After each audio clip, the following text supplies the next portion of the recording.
Alright. Are we live? I said, are we live?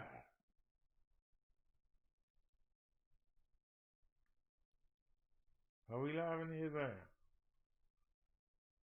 That's all I want to know. Are we live? Doesn't look like we live. Hold on a sec. Something ain't right.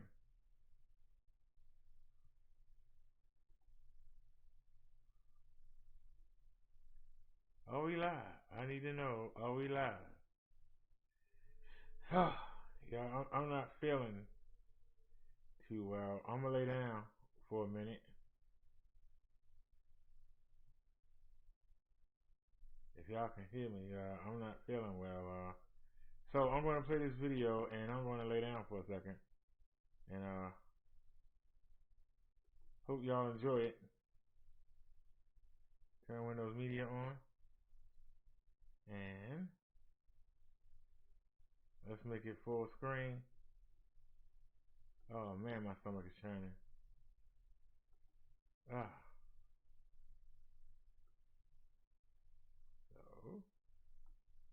alright.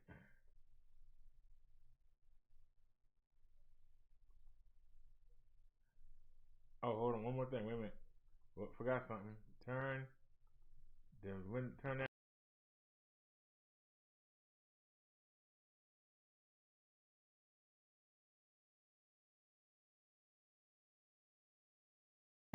Oh, thank you.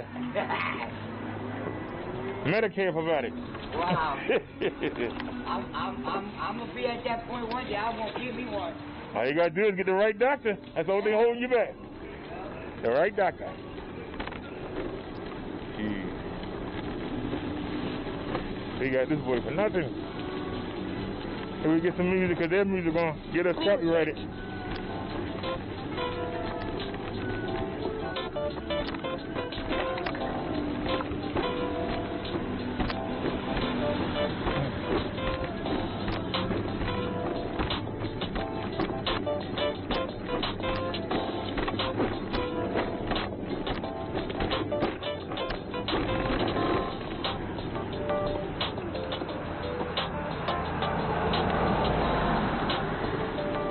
Turn the camera, it won't turn around.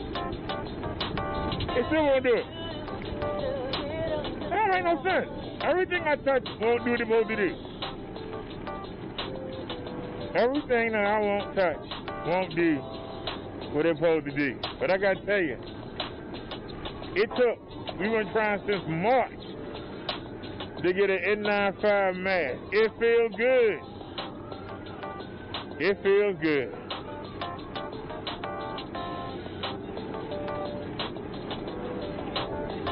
It feels good to have a real mask on. And this thing is airtight.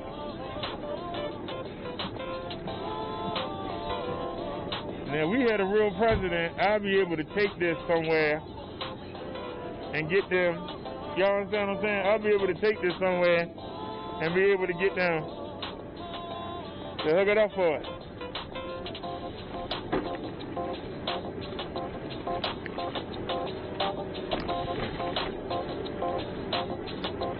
I mean, y'all, it feels weird.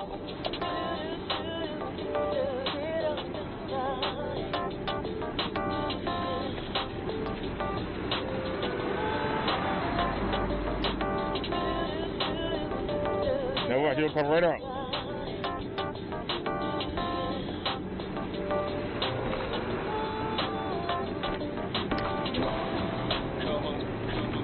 That's right. They pay car insurance. And they pay registration. Give them all respect. Show them much love. Because we ain't paying none of that.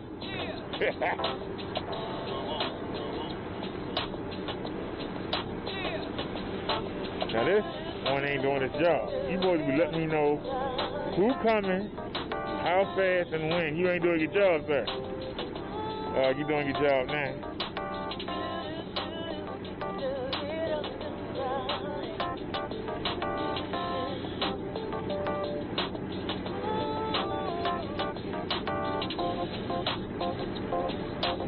Now that's in case anybody decided they want to run up. I can see behind me. They better take their best shot. I better be unconscious. Damn, with that countrywide swing.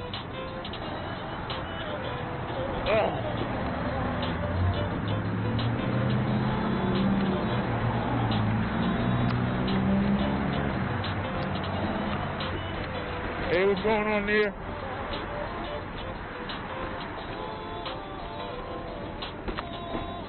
I told y'all I'd be up and about. How you doing, dear? Good. I told y'all I'd be up and about, and we are out. Y'all don't believe nobody. Told you we'd come back. Yeah, she said finally made it.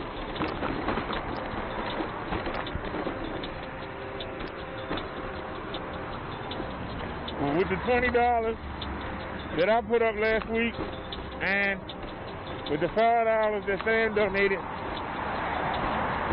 we over the limit, and we definitely, I wonder how Google gonna get out of not giving us a check. I'm wondering how Google is gonna get out not getting us a check. Not kicking out that checky. How they gonna do it? How they gonna cheat us out our check? That's all I'm saying. Yeah, Trump speaking live. I saw it too late. Yeah, I was already outside. If I'd have saw that, I wouldn't have left. I wouldn't have left the house if I would have saw that.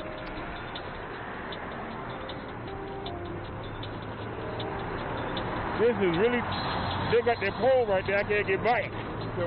See that pole right there? I can't get around it. That's why I'm in the street. Hopefully they don't kill me. Yeah. But that pole right there, I can't get around it.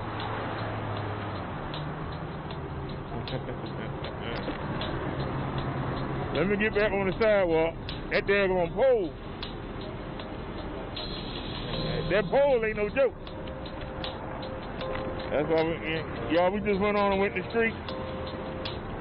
They might have hit me, they might not have. Oh well, you take a chance.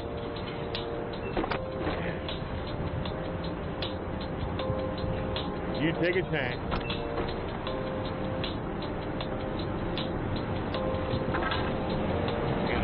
You take a chance. All right, now you said Trump. Oh wait, we got a red light. Hold on, girl. Come on, girl.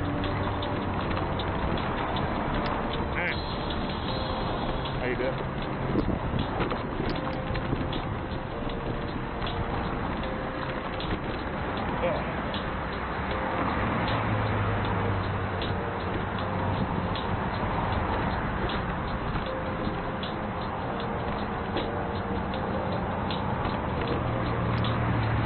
Alrighty, y'all see we got the real deal. It ain't the Holyfield.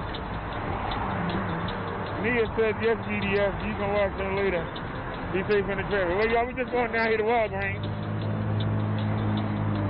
And then we'll come back and you say, Donald Trump live right now. Well, we definitely going to have to get on it. We definitely going to have to pull him up, see what he's talking about.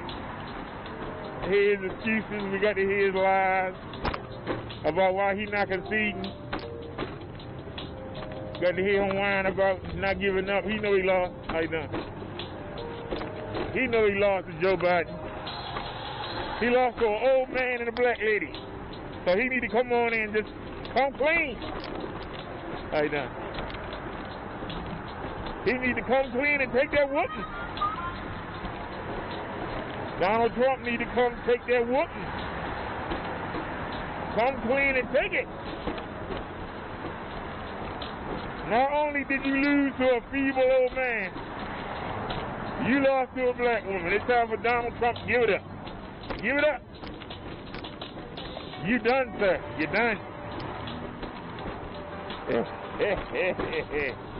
Now, see, this is why we get in trouble, but God darn it, we tell the truth.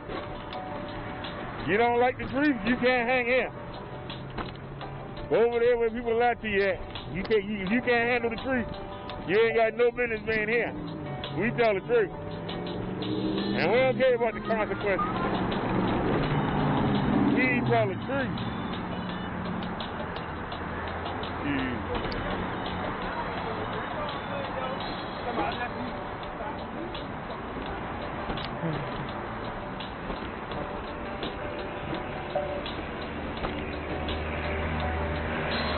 I got this mask on and it's airtight to my face. Nia, and let me tell you, child, I can breathe. I mean, the breathe is excellent. I can breathe. I put this mask on, I haven't had not one urge to take it off. I haven't had not one urge to take this thing off. That's how good it is. It definitely is a joint.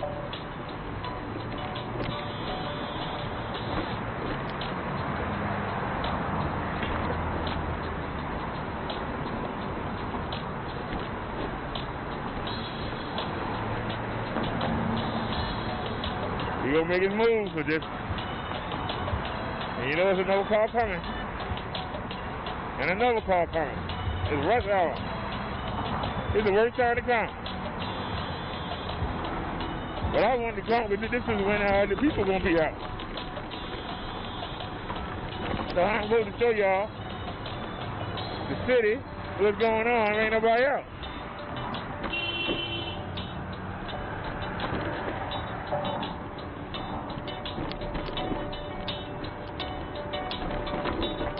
Now it's only 5 o'clock. Family Dollar don't close till 8, and the market don't close till 9. The pharmacy don't close till 9. So we're gonna go to the easiest one first. The easiest one to hit first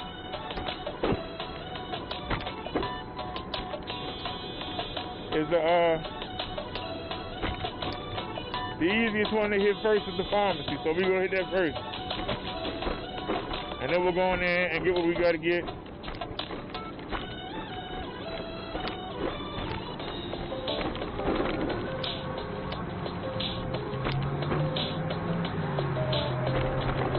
How's it going, bro?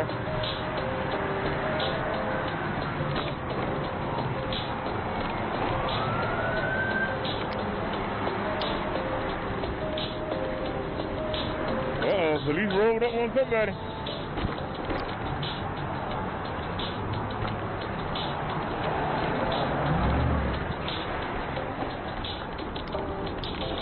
One, two, three. Uh-huh. I knew it. Nobody else. I just a feeling. 1, 2, 3. You won't see nobody else coming down here.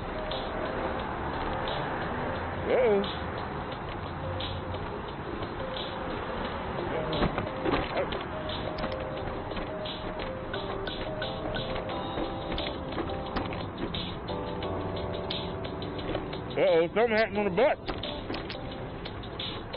Lord. Breaking news.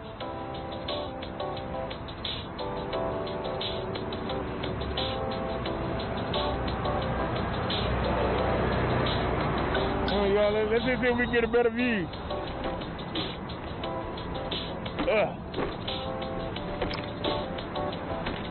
See if we can get a better view.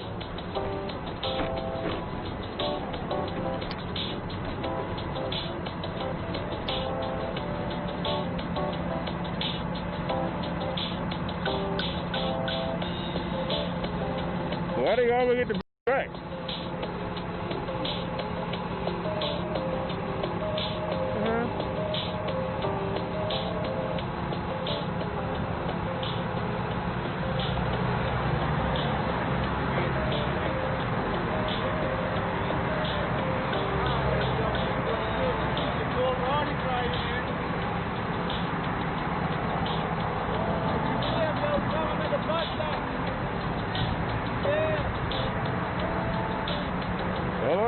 Going on.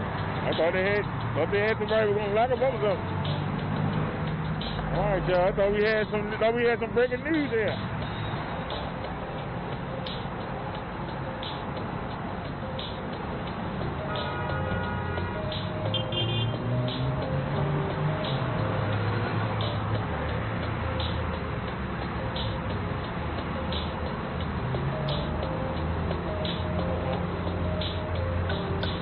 Maryland Department of Transportation.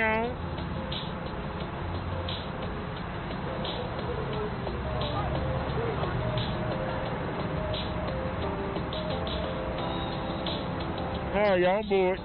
Let's go ahead and hit the Walgreens. I ain't got bored. But we took a looky. I thought we had some breaking news for you.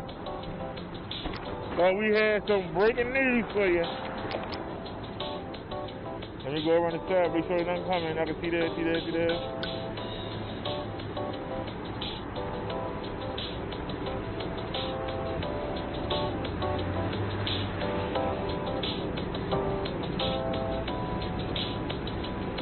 We're gonna have to put our lights on for the ride back. But I'm gonna see if we can get in here and get out.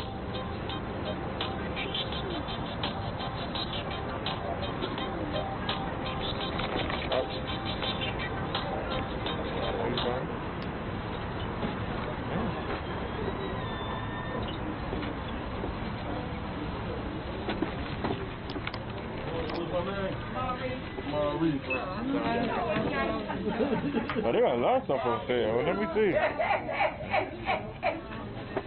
I'm gonna go into 7-Eleven. They got a lot of stuff on sale here. That's amazing how they not on. Don't get no. Oh, I'm sorry. Hey, Maurice. When the next time Diamond come in? I'm not sure. Oh. Customer assistance needed in the laundry detergent department. They only got 1 4 milligram. No, I'm not sure. No, I think 2 of them. Or one of them. So I might get 2 of those. You have to bring that physical. Not up here. You can check back Yeah, there. and 2 of the drip centers. So we'll get 2 of them. And we'll get 2 of the drip centers. I don't have no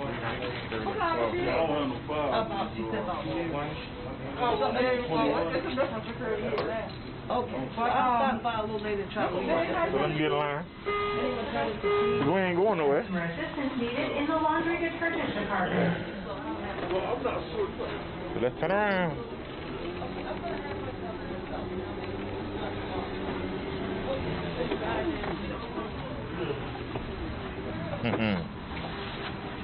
Whew.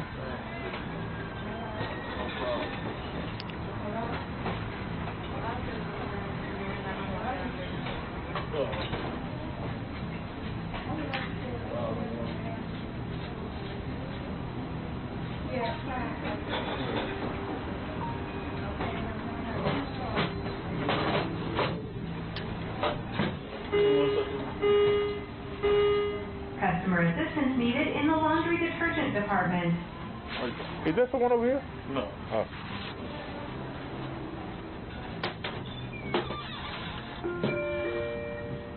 Laundry detergent department.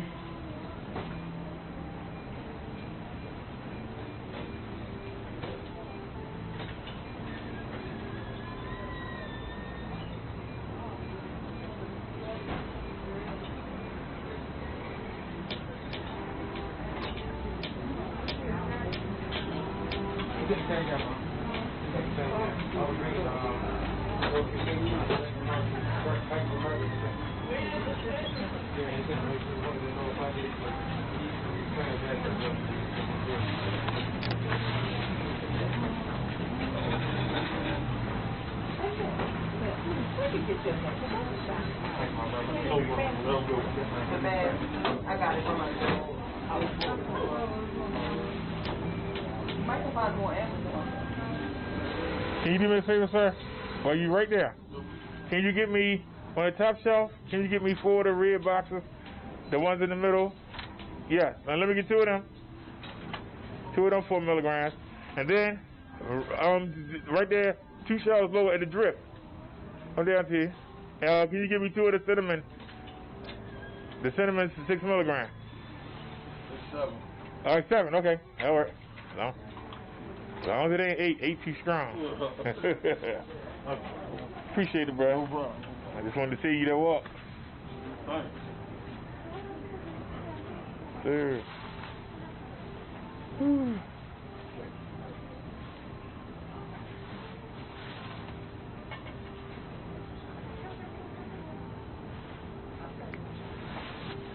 This Obama phone is so daggone ridiculous.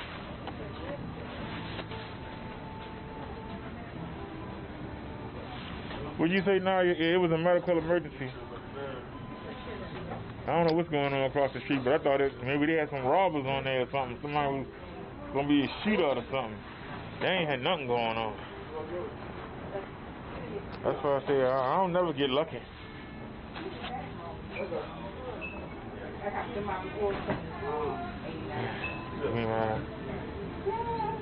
I'm gonna get my Walgreens joint. Give me that Walgreens joint. And so where's the Cash App card?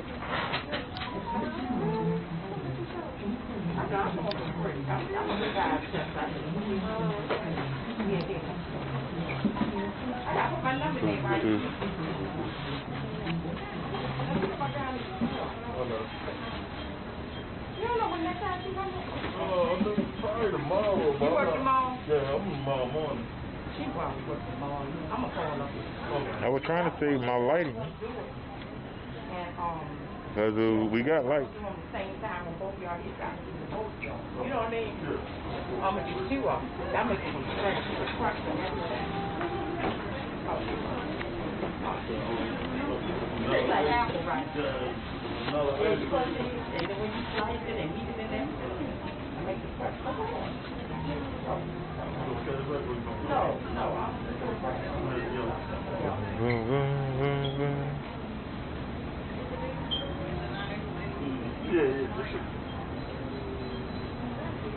check it out.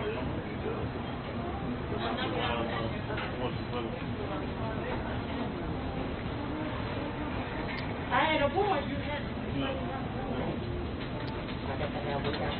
Oh, what time you wake tomorrow? You got a morning. Yeah, 8 in the morning. And you get off at 4. Yeah. I'll call you wait at 4, and I'll call up here and find call and say find out at the same time. Okay. Day, you know, whatever day y'all work together, not at the same time. You Marvin. All Alright, see you, Marvin.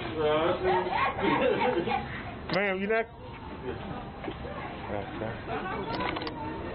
No, I just saw her sitting there. I thought you were next. I don't be disrespectful. You didn't see my ID? Yeah. I already got it ready. You see the fact. I already got it ready. And here? Why you at it? Go ahead and select that. I'm ready to get in and get out. Thank you, man.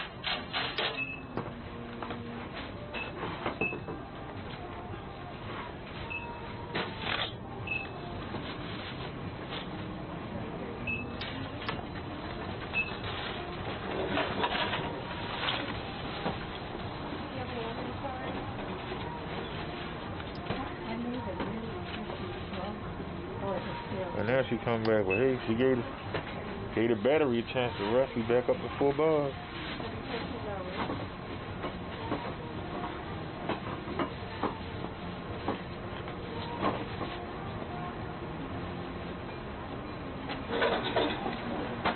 Got somebody ready, pull up.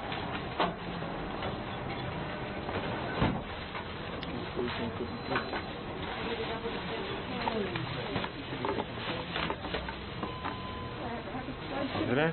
Tight. Same too. Done.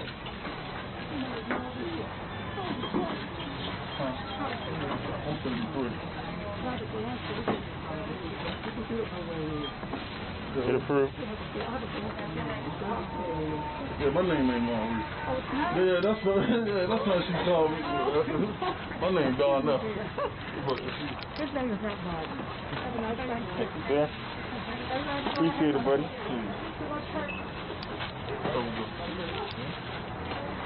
$5 when you spend $20 a morning store. You should have gave me this first. I would have bought 5 of them. All right. Let's get out of here. You know my name gone up. You can call me.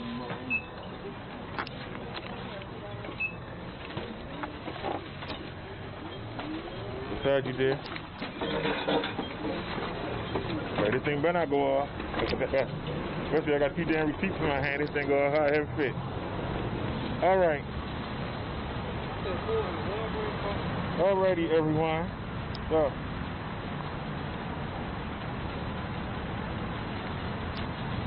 what did we get? We got 4. Was that in your pocket?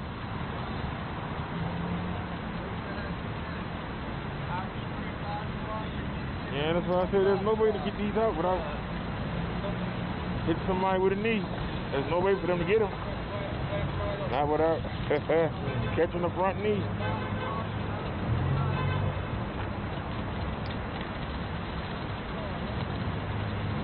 That will be a miracle. Now we need the receipt because we're going in the Family Dollar. So you need the receipt. Put in your back, put in your pocket. So security can't pull up on you. And then you gotta hurt that feeling. Because I will hurt that feeling. I will cuss them out.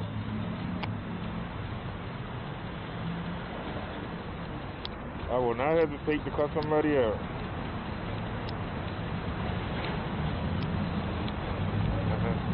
You're supposed to be a minister, you can't cuss nobody. Y'all keep thinking that. See how fast you get cussed out. You're a minister, you can't touch nobody. Keep thinking that. See how fast you get touched.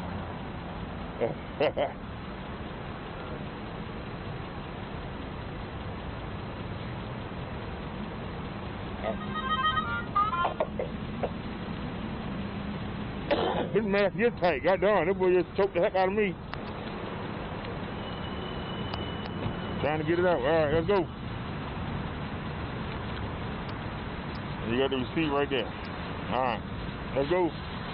We're going to turn this one light on. Where's the white one? I need the white one. Where's the white one? It's your delight. We got the white. And it didn't come on. Why the white ain't come on?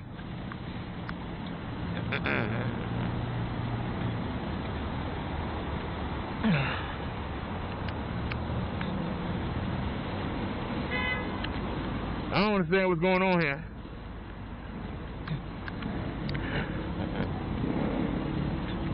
Hurry up and turn it on. Before you do anything. You gotta hurry up. Once that boy come on, you gotta hit it. You can't hesitate.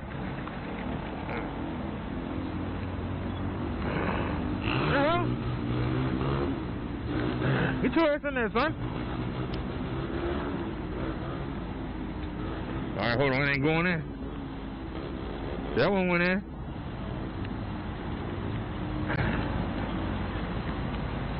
Okay. So you open there? So where the light turn off? See? Look at this double cheek, man. Come on with that bull crap. What up? What you doing? How the hell it ain't working? Ouch. Got me banging everything. Now, here we go, please. Damn. It went out.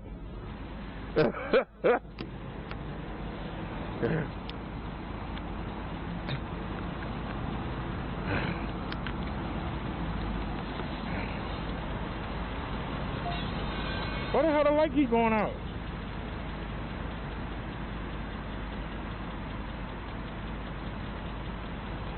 I don't even care about this light, except it's crazy.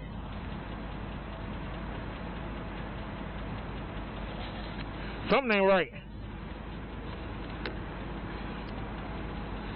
Okay, so what else is plugged up? Well, unplug that. What about now? You working now? Now why is it when I sit it down, it go out? Yep, that's bullcrap.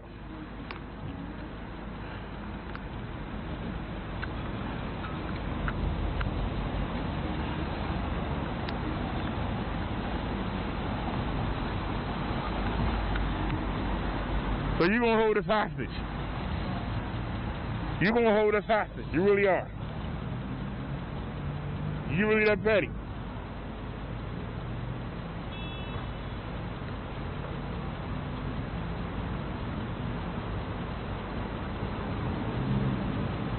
So it ain't working.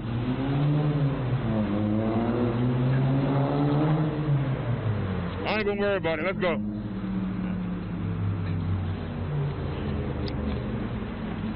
I wanted that one light because it was run by USB, not by battery, to run.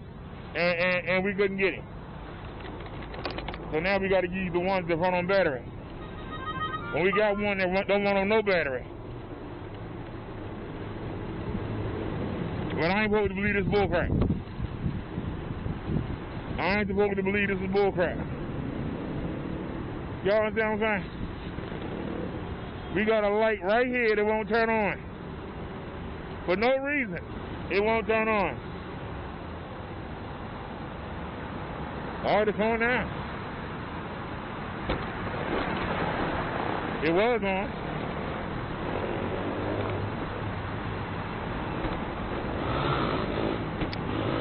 It was on. I don't mind making an adventure out of this. Y'all would think I'm in a rush to go home. I'm not.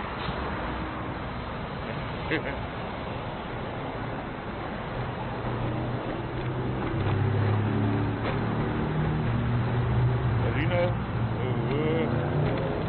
right there.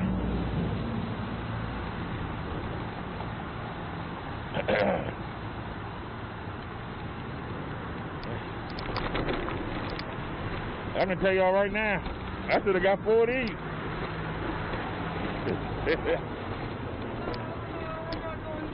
You going to church? Maybe I should go in. Maybe I should go in. Maybe they'll let me preach on Wednesday. I don't know. Maybe I can find a church that'll let me preach. Well, I'm going in and get hurt. I'll hurt somebody. Alright. Somebody crying. Why are you crying, sir?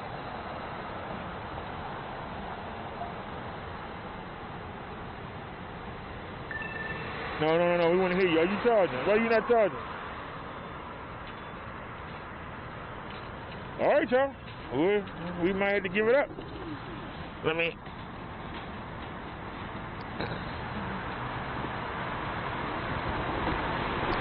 All right.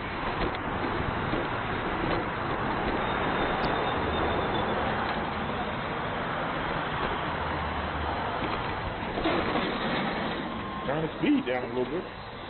All right. So we just need some bread and a soda. I want one of them big sodas. Oh, they got a big 3-liter diet. So remember, y'all, bread, something to drink, and I want them gummies. They had them gummies. Are they in the town? Oh, I ain't gonna make it through there. You ain't gonna make it through there, sir. You gotta back it up. You gotta back it up. Back it up. Look it around.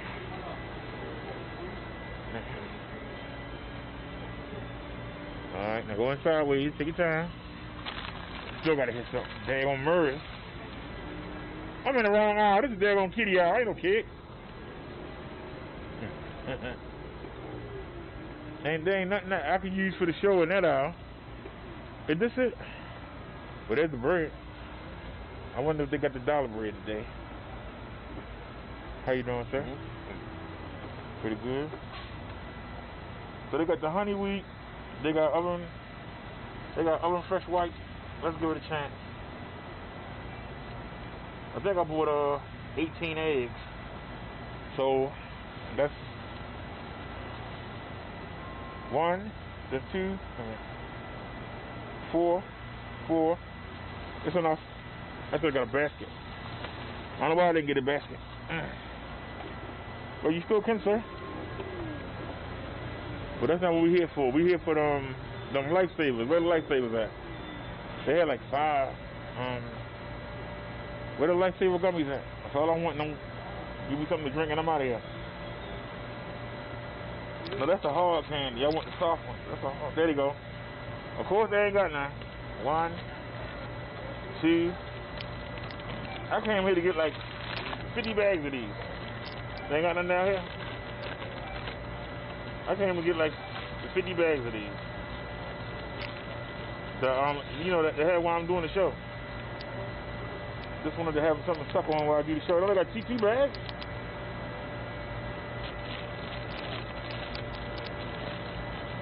They only got 2 bags. They ain't got no more gummies? Y'all think I'm crazy, but I came all the way down here just to get these gummies. I can try one of these. Give me a couple of these. Just something to snack on while I'm doing the show. You know? Just to keep my mouth busy. They ain't got no more. I don't like Swedish Fish. They got Sour Patches. Do they got Jolly Rancher gummies then? I'll get that. I came down here to get some gummies.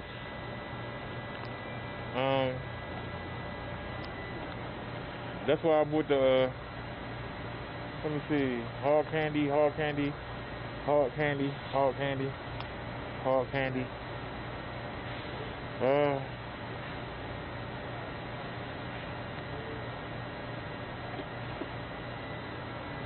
don't want to leave and not get what I came for. Well, I can try some of these cherry sours. What is this? Oops, so we got 6 bags. Well, we going to find what you call them? Do they have the goobers? Just like at the market. Wait a minute. Is that one right there? No. They got one. They got 2 boxes.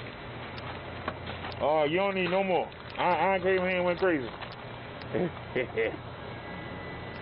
Alright. Can I find a basket? Don't have no baskets over here? Nope. Alright then. Where the sodas at? Where are the sodas? Here they go. Soda aisle right here.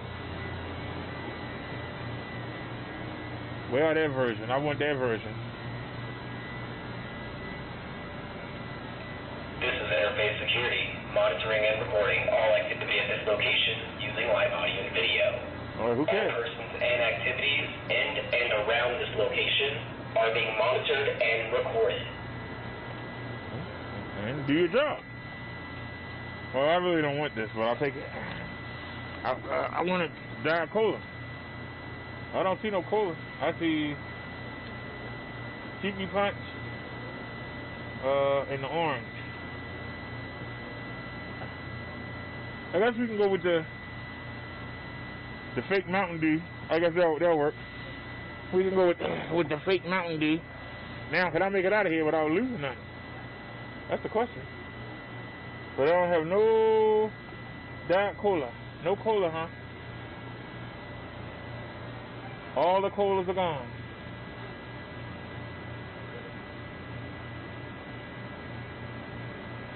I guess I can take a shot of orange. Alright. Where am I gonna put it? You out of room, sir. Alright. Can I hold that? Now we gotta get out of here. Can I back out?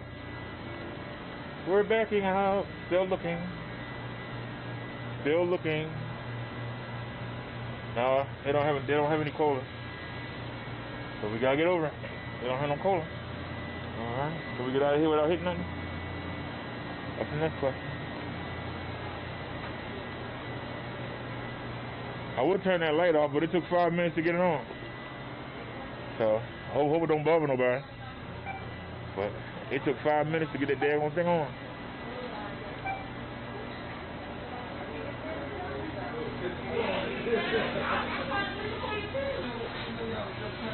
Excuse me, dear. Let me go turn around. I still ain't found a basket. That's all right. We just gotta do it the hard way. Alright.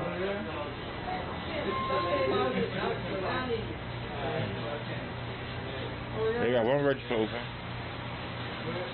One register open.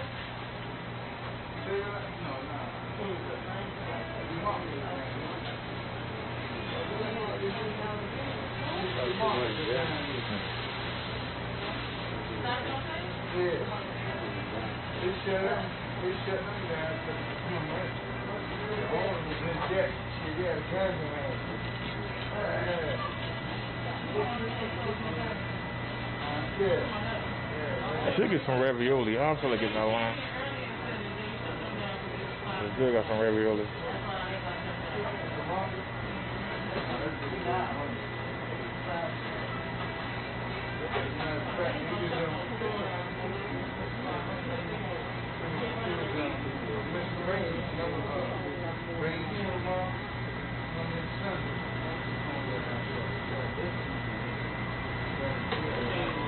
If I could find a basket,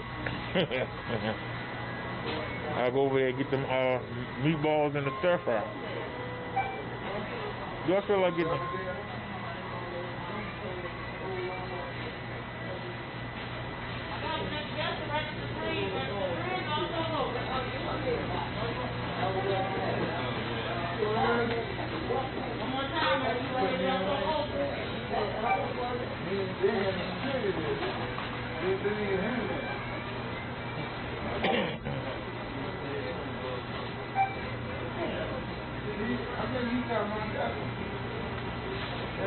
What's that, Belvedere? No, that's right there, Belvedere, right down the corner. And they have in the store with a mask on.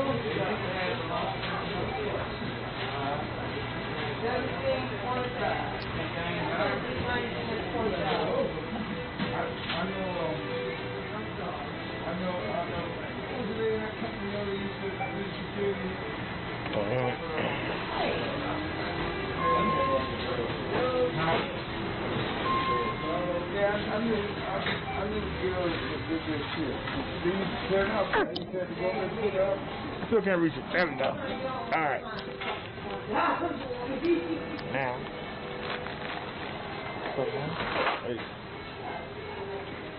I drove right past the basket. Excuse me? Hey. Oh, get it now. Get it now. Get it now. Now where's the bread? Where's the bread? There it is. Now.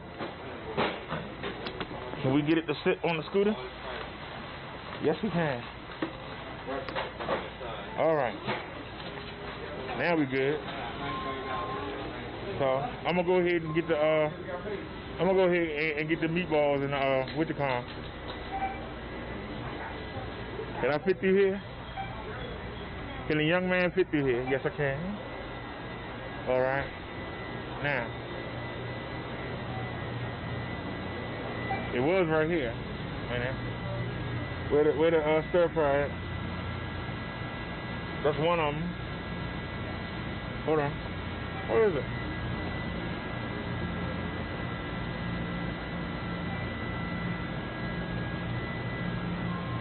Here we go. There go the stir fry. Ah! I can't get him. It's crazy.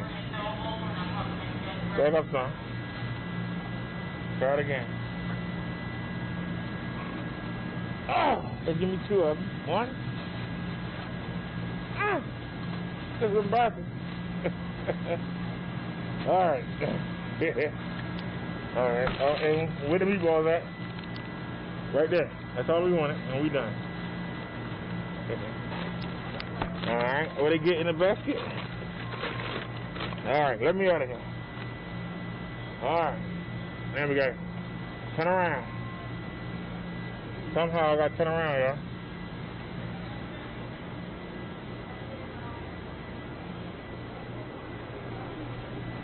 Oh, while we here,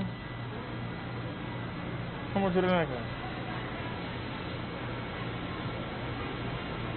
They're $1. So you're gonna have to use the card. So they got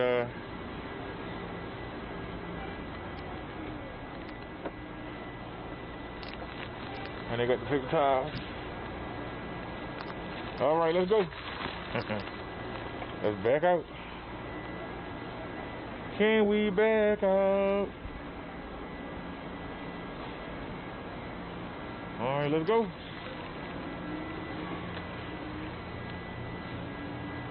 They got cat food too. I don't know if I can carry that on the scooter. Let me see.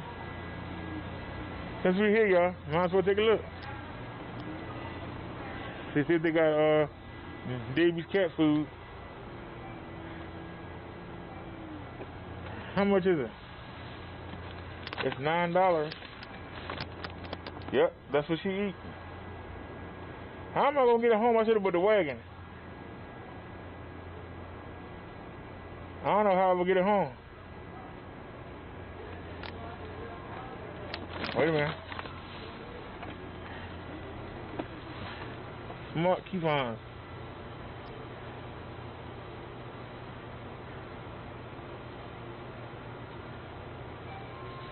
So are you supposed to take the coupon?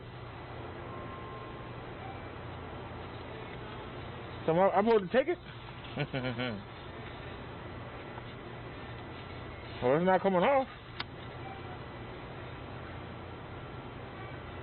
9 lives. Smart coupons.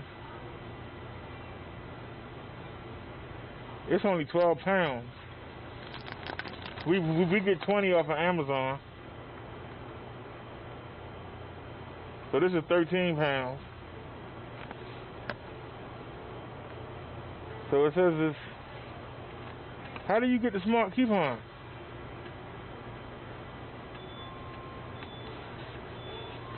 Well, I'll get it. I don't know where I'm going to put it. Hold on, y'all. I'm out of room. It's embarrassing. I'm out of room. I can carry that in my hand. Well, you get up there. I try not to put anything inside. I don't want to trigger security. All I want to do is get this here and get the hell out. And that's it, right? They say it's only $8. So, all right, let's go. Now we gotta get out of here. Let's back out. Take your time. Just back it up. Take your time and just back out. Take your time. How much is that Purina? No, this is what she eat, and I'm not gonna cheat her. This is what she eat. I'm not gonna cheat her. So let's go. All right, let's go. We are done. Let's get in line. Can we go down? Yeah.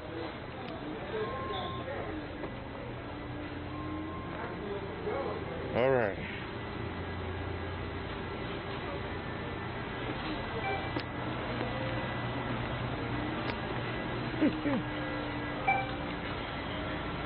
I came in here to get 3 things. I came in here and gone crazy.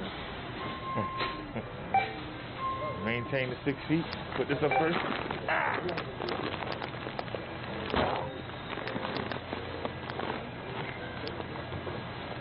And put that up there. You get that? Now. Huh?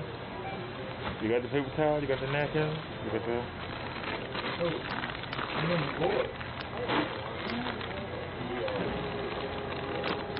So you got the 2 meatballs, okay. Where's the bread? There's the bread. Alright, soda.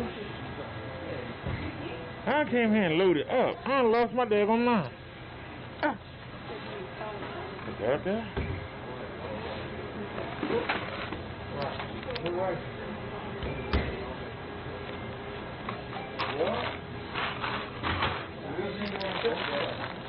And you know you ain't need to get all that, but we got it.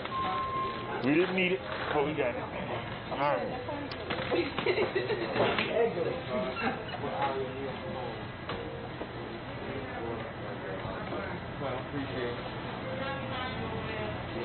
We clear.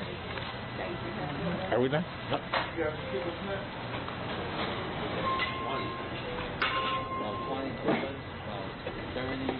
How you doing, sir? Bring a smart coupon.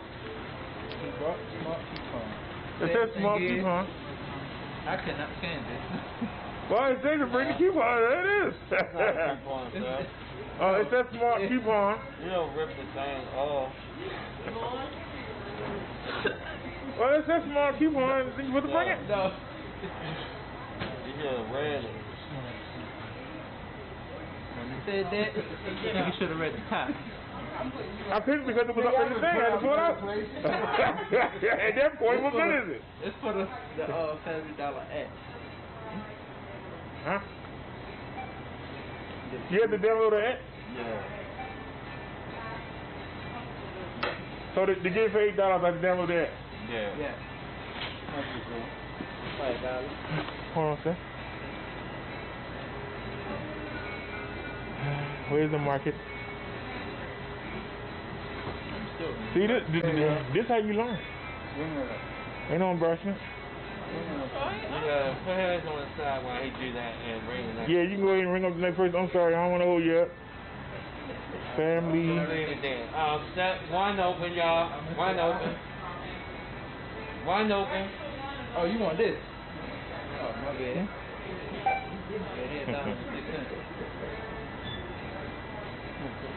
That'd be a good deal if I already got a bottle. I got this Andre the Giant size bottle from Giant.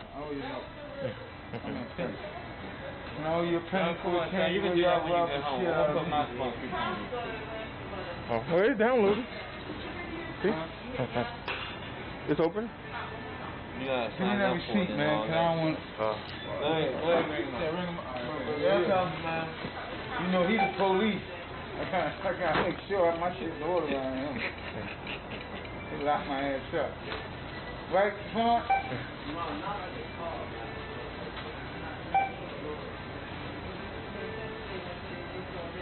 Okay, that way next time, when you see this, you know what to talk about. Yeah. Alright, sure, I'm gone. I got it. Bro. Oh no, I was letting them know. Yeah, I'm bringing it up now.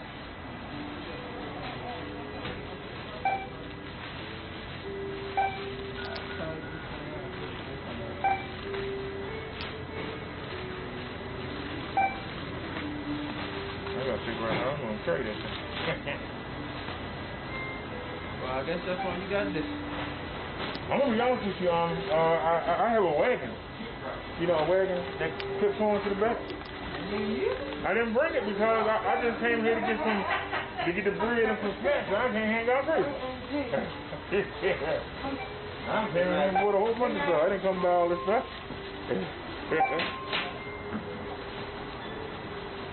So we're gonna have to tie that down. Hold on. That's how we do it. I'm just gonna have to put the cat food in there with me, that's all. Not a big deal. See, you tie it down and it don't go nowhere. And if it do, you tie the bags together so they don't come off. I'm a veteran at this. Alright. These are sodas. They double bag. You can take me home with you? Huh? You can take me with you? I ain't got no power for all that. You don't live right around the corner for us. How you been doing? Yeah, I'm doing good, sir. Gee, the Lord let me wake up. I'll handle the rest. I can ride back with you. See, all he gotta do is let me just wake up. I'll handle the rest. Okay, you take care there. All right. I'm trying to see if I can get that on this side. Cause I might can get the. I still got a soda. In the back. The total is how much? $27.67. How about you to the $1 million? Okay, sure. You already said I need to call Trump. No, you good. No, you all good. Yeah, sometimes when people got a whole bunch of stuff, like if he had y'all both coming up at the same time, I already got you before I got to be on the place. 10-6. Okay. Some people, they let you go in and go front of the A lot of people know that. Actually, a lot of people did that earlier. I'm sorry, bro. I would have let you run. Some people like him that actually got medications, they actually wait. But some people don't. Well, I haven't seen none of them. Yeah. As a reminder, Dollar Store associates and customers are advised to practice social distancing. Please maintain a distance of at least 6 feet between individuals for each person's safety.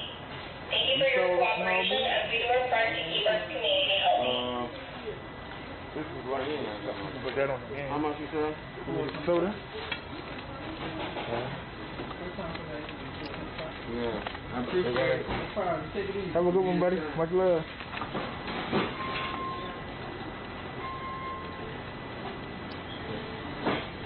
All right, that's 2 down. Okay, and the last one we got here. The lady here she cashed the transaction 3 times and then knocked my stuff over when she was leaving. She's like, I need to leave that alone. You need to. Or do that after you make the store run. I think she should have did it after she made her story. She all on the phone ordering food. Oh, Not this is all oh, you know she tried to get to that bar. Yo, when I say she canceled that transaction 3 times, She canceled it 3 times. I'm like, shit, why didn't you bring me one? I'll let you. You didn't cancel this 3 times. You should buy me some food. Right? I'm get over here. What's on stuff out here? What he gonna do the best? I don't know. He already Who really did? Come on, just tie it together. All you gotta do. Come on. Unless you want to go with play his numbers. All right, it ain't going nowhere. As long as it's tied to the other bag, it ain't going nowhere. All right. He got this down pat. Look at that. All right, we good to go. If I can just sit down, that's all I need. I got my backlight on. Yeah, let's go. Yes. Thank you, sir. I appreciate it, buddy. No problem. Now you know what you did. Now when you see a coupon, Yes, sir. just find it on there, click it, and then come put your number in up front. You got me out of well, we can do it. That's all you Thank you, sir. And we can we get through the door? Yeah, you good? That's the first one. Get through the second door. All right, we good to go. Let's turn the lights on.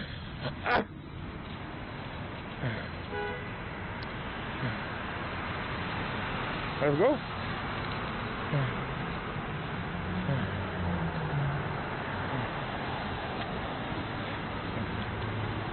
Alrighty, y'all, let's take it home. We got everything loaded.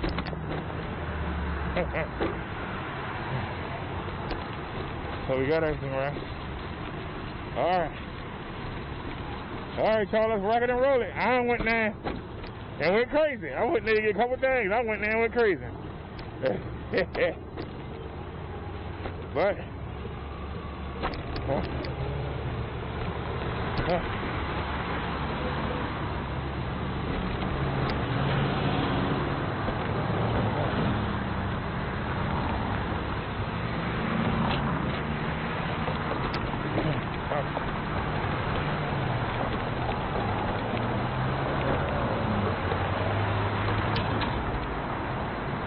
alright, let's sit back and relax. Enjoy the ride.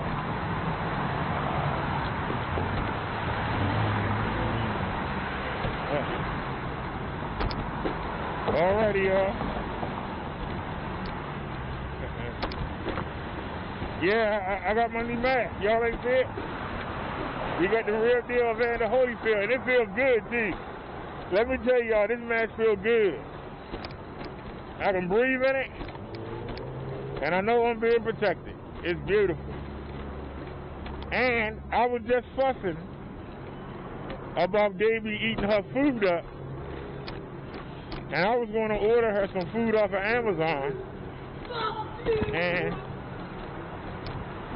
it usually costs her $14, and Family Dollar had it. You know what I'm saying? Family Dollar had it for $8, so you know I had to get it on. So that's good to know. So now I don't have to depend on Amazon. How you doing, bro? I don't have to depend on Amazon. You know what I'm saying? So that's good. I ain't got to depend.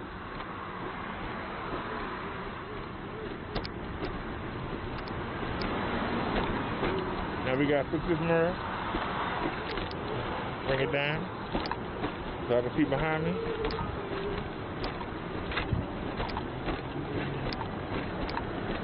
But that man sounds crazy. I sure hope I ain't got to get up.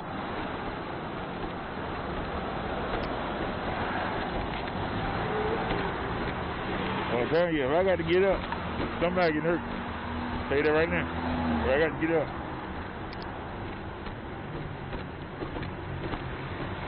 So that's good.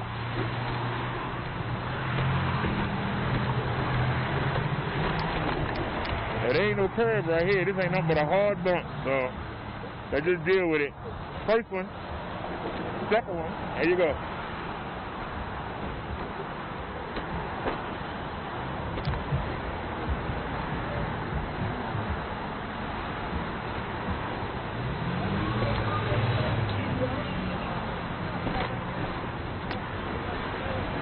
How y'all doing?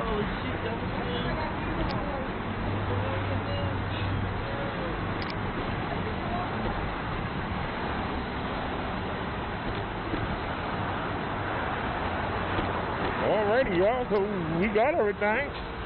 I got more than what I expected. I only went to get a couple things. I didn't load that.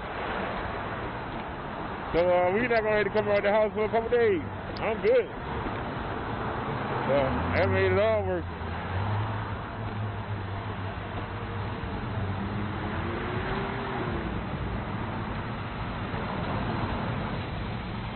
Man. Light gonna change, you ain't gonna make that.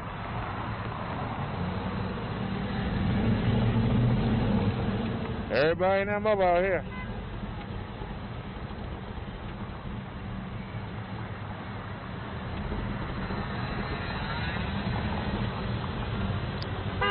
Liz said her dogs are coming off of her boosters.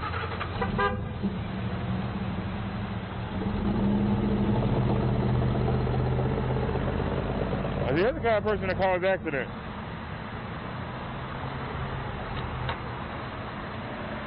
All right, now who gonna run the red light? That's the next question. Who gonna run the red light? Come on, girl, go, go, go, go, go. Thank you. Appreciate it.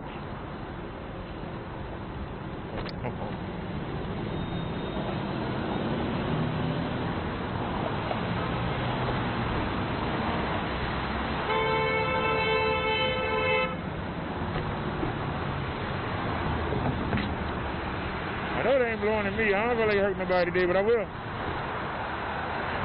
I don't feel like hurting nobody today, but I will. I'm not going to get hurt. That's the most important thing. Yeah. Like I said, I can't believe that, though. I need to check the receipt. I don't believe I got that bag for $8. Now, it's not the 20-pound bag. It's only a 13.2, but still. We got it for $8. Can't beat that with a bat. And I ain't got to sit outside and wait for it neither. I got it right here. So now I feel safe that Davey got, you know, she got a bag and a half. She got a bag and a half of her thing.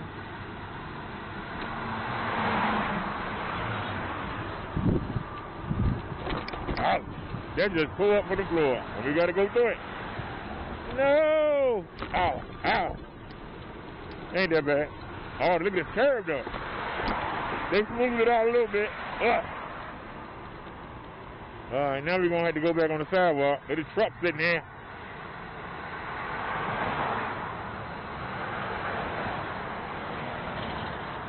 How you doing, bro?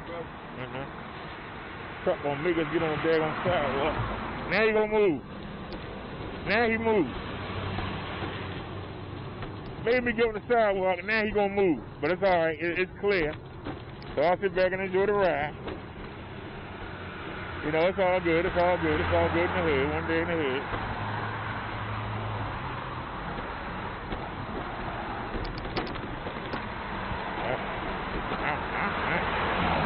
All right. What they say is all good.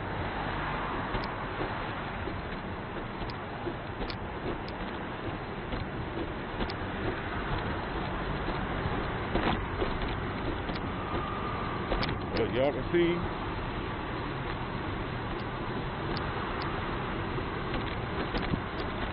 how you doing, bro?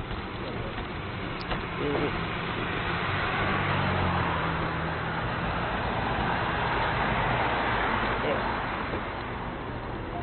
right, let's roll.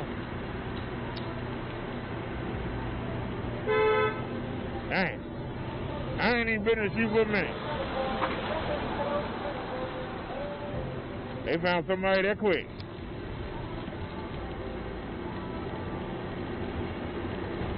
That's my fault for not looking. Blowing the horn, he ain't even going nowhere. I caught him already.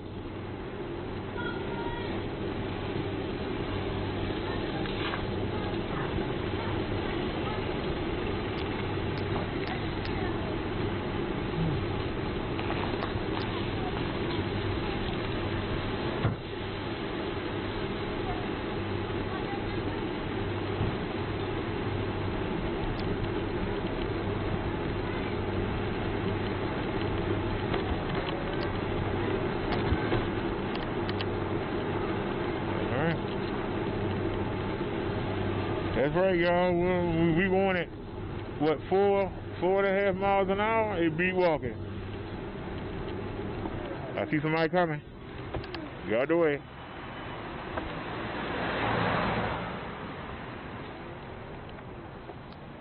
Let's go.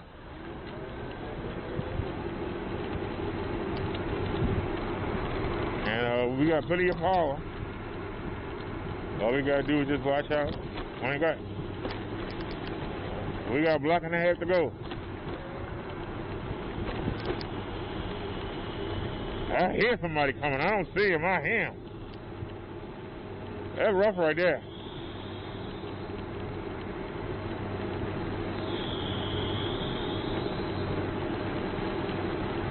So let me get out their way.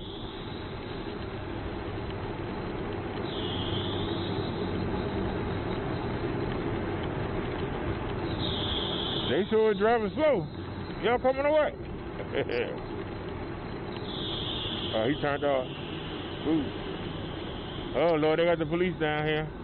This ain't our stop, though. Two police cars. Maybe I should be nosy, but, yeah.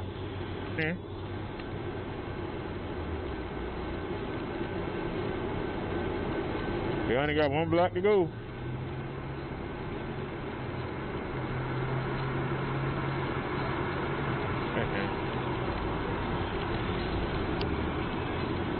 We just lost that. We down to one light. We only got, what, 1,000 feet to go. It ain't even 1,000 feet. It's more like 500.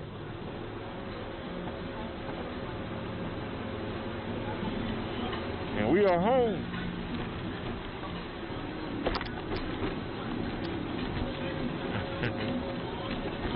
I tell you, I wish I would have brought the wagon. We be dragging the wagon. What? We did it. And we are home.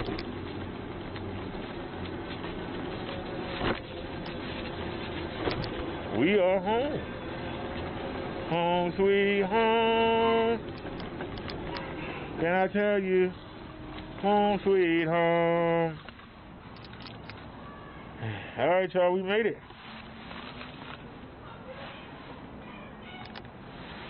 So, whew.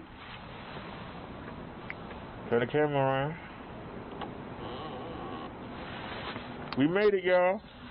Y'all like my new mask? Y'all like the mask?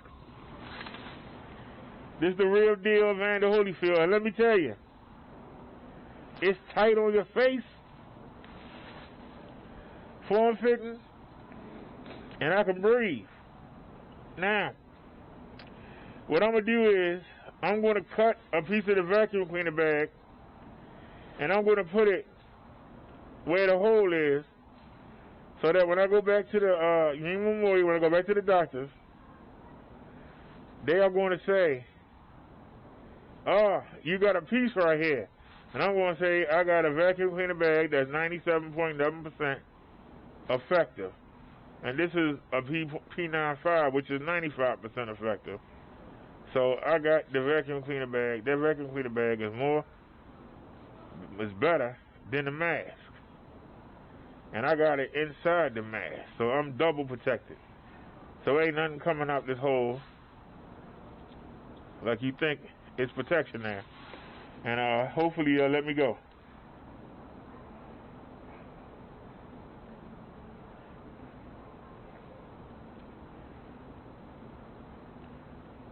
The owner got her shot. I got her from white people in the boonies. They already got her shot. Y'all know I ain't gonna get no cat for no black people. They won't have nothing. I wouldn't take a free cat for no black people. They giving it away for free. They ain't gonna do nothing for that cat. And you know it.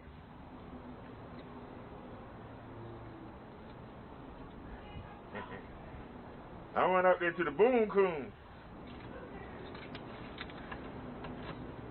Y'all can Google it. I got it out Westminster. Put Westminster, Maryland, and Google Maps, and go see how beautiful it is out there. That's where I got it from. I ain't get it from the city. I got it from the county.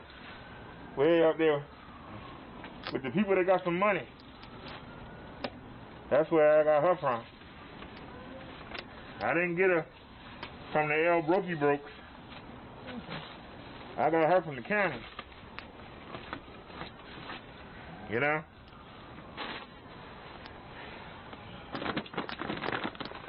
But like I said, $8. You can't beat this. $8. $8 in the collar. And this is her brand of food. This is her brand. So, you said it gotta be updated?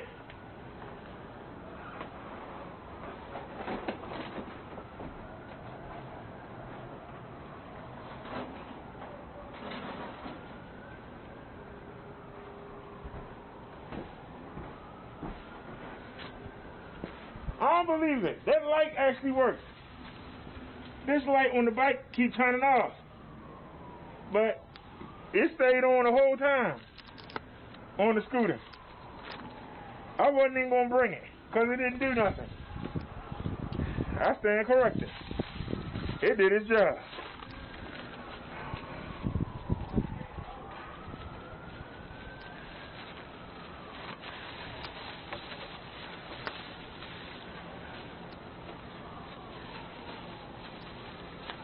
If somebody want to start a GoFundMe for Davey to go to the vet, let me know.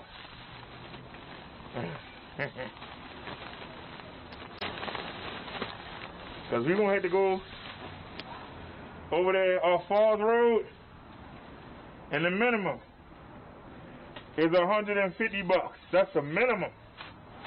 They won't even see you. So if somebody... Why she need a flu shot? She ain't going outside. Your dogs go outside. She not going outside. She go outside, she can't come back.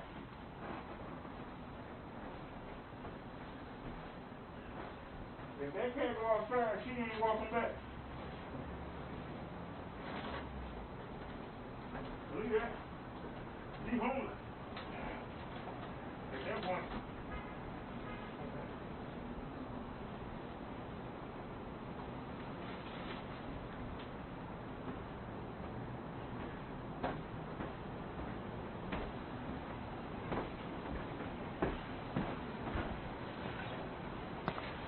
All right, we got the food and the cat litter upstairs.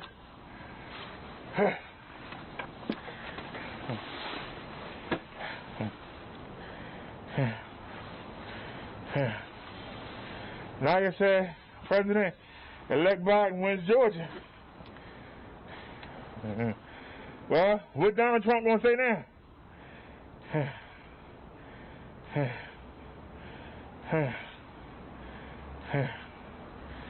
You said when we travel, your dogs go outside.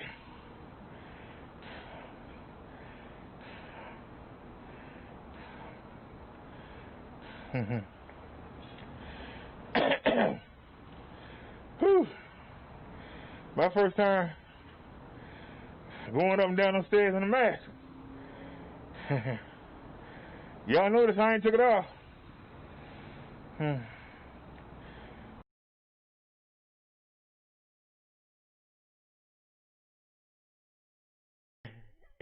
Alrighty, y'all. Turn the microphone back on.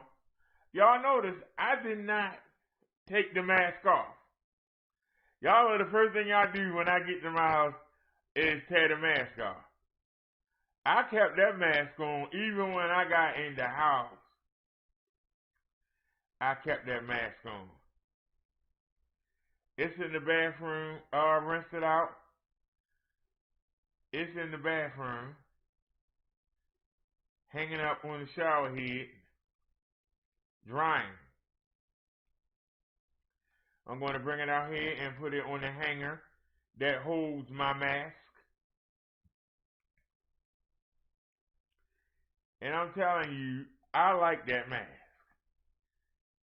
If I can find a black one like that, I'll get it, but I'm still, if I can find a black one, I really would like to have a black one, but, you know, I just like, I wanted to match the hat. You know, I wanted to match the minister hat. But, it's okay. I like it. I can deal with the white. But if y'all can find me a black one for under $10, y'all let me know. And I'll be on the hunt. Alright? Now, let's go see what we can get into. Now, see, I was able to relax my nerves. And, you know, as Medea would say, let's see if we can get into something. Let's see if we can get into something.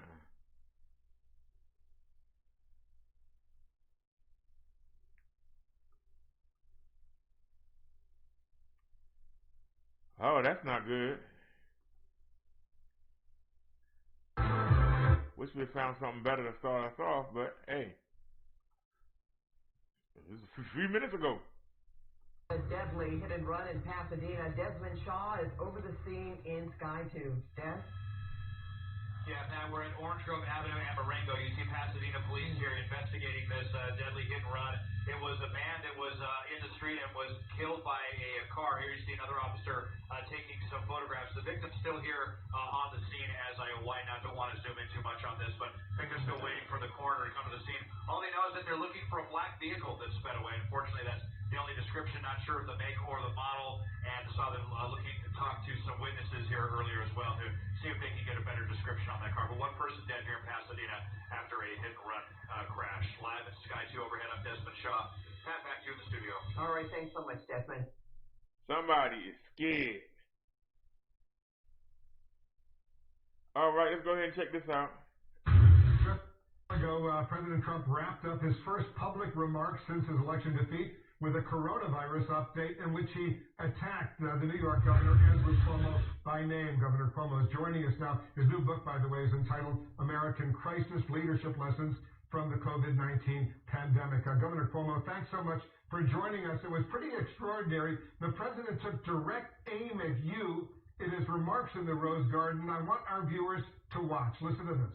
As soon as April, the vaccine will be available to the entire general population, with the exception of places like New York State, where, for political reasons, the governor decided to say, and you know, I don't think it's good politically. I think it's very bad from a health standpoint, but he wants to take his time with the vaccine. He doesn't trust where the vaccine's coming from. As soon as April, the vaccine will be available to the entire... So how do you respond to that? A personal attack going against you, threatening the people of New York State, they might not be able to get the vaccine because of comments you've made.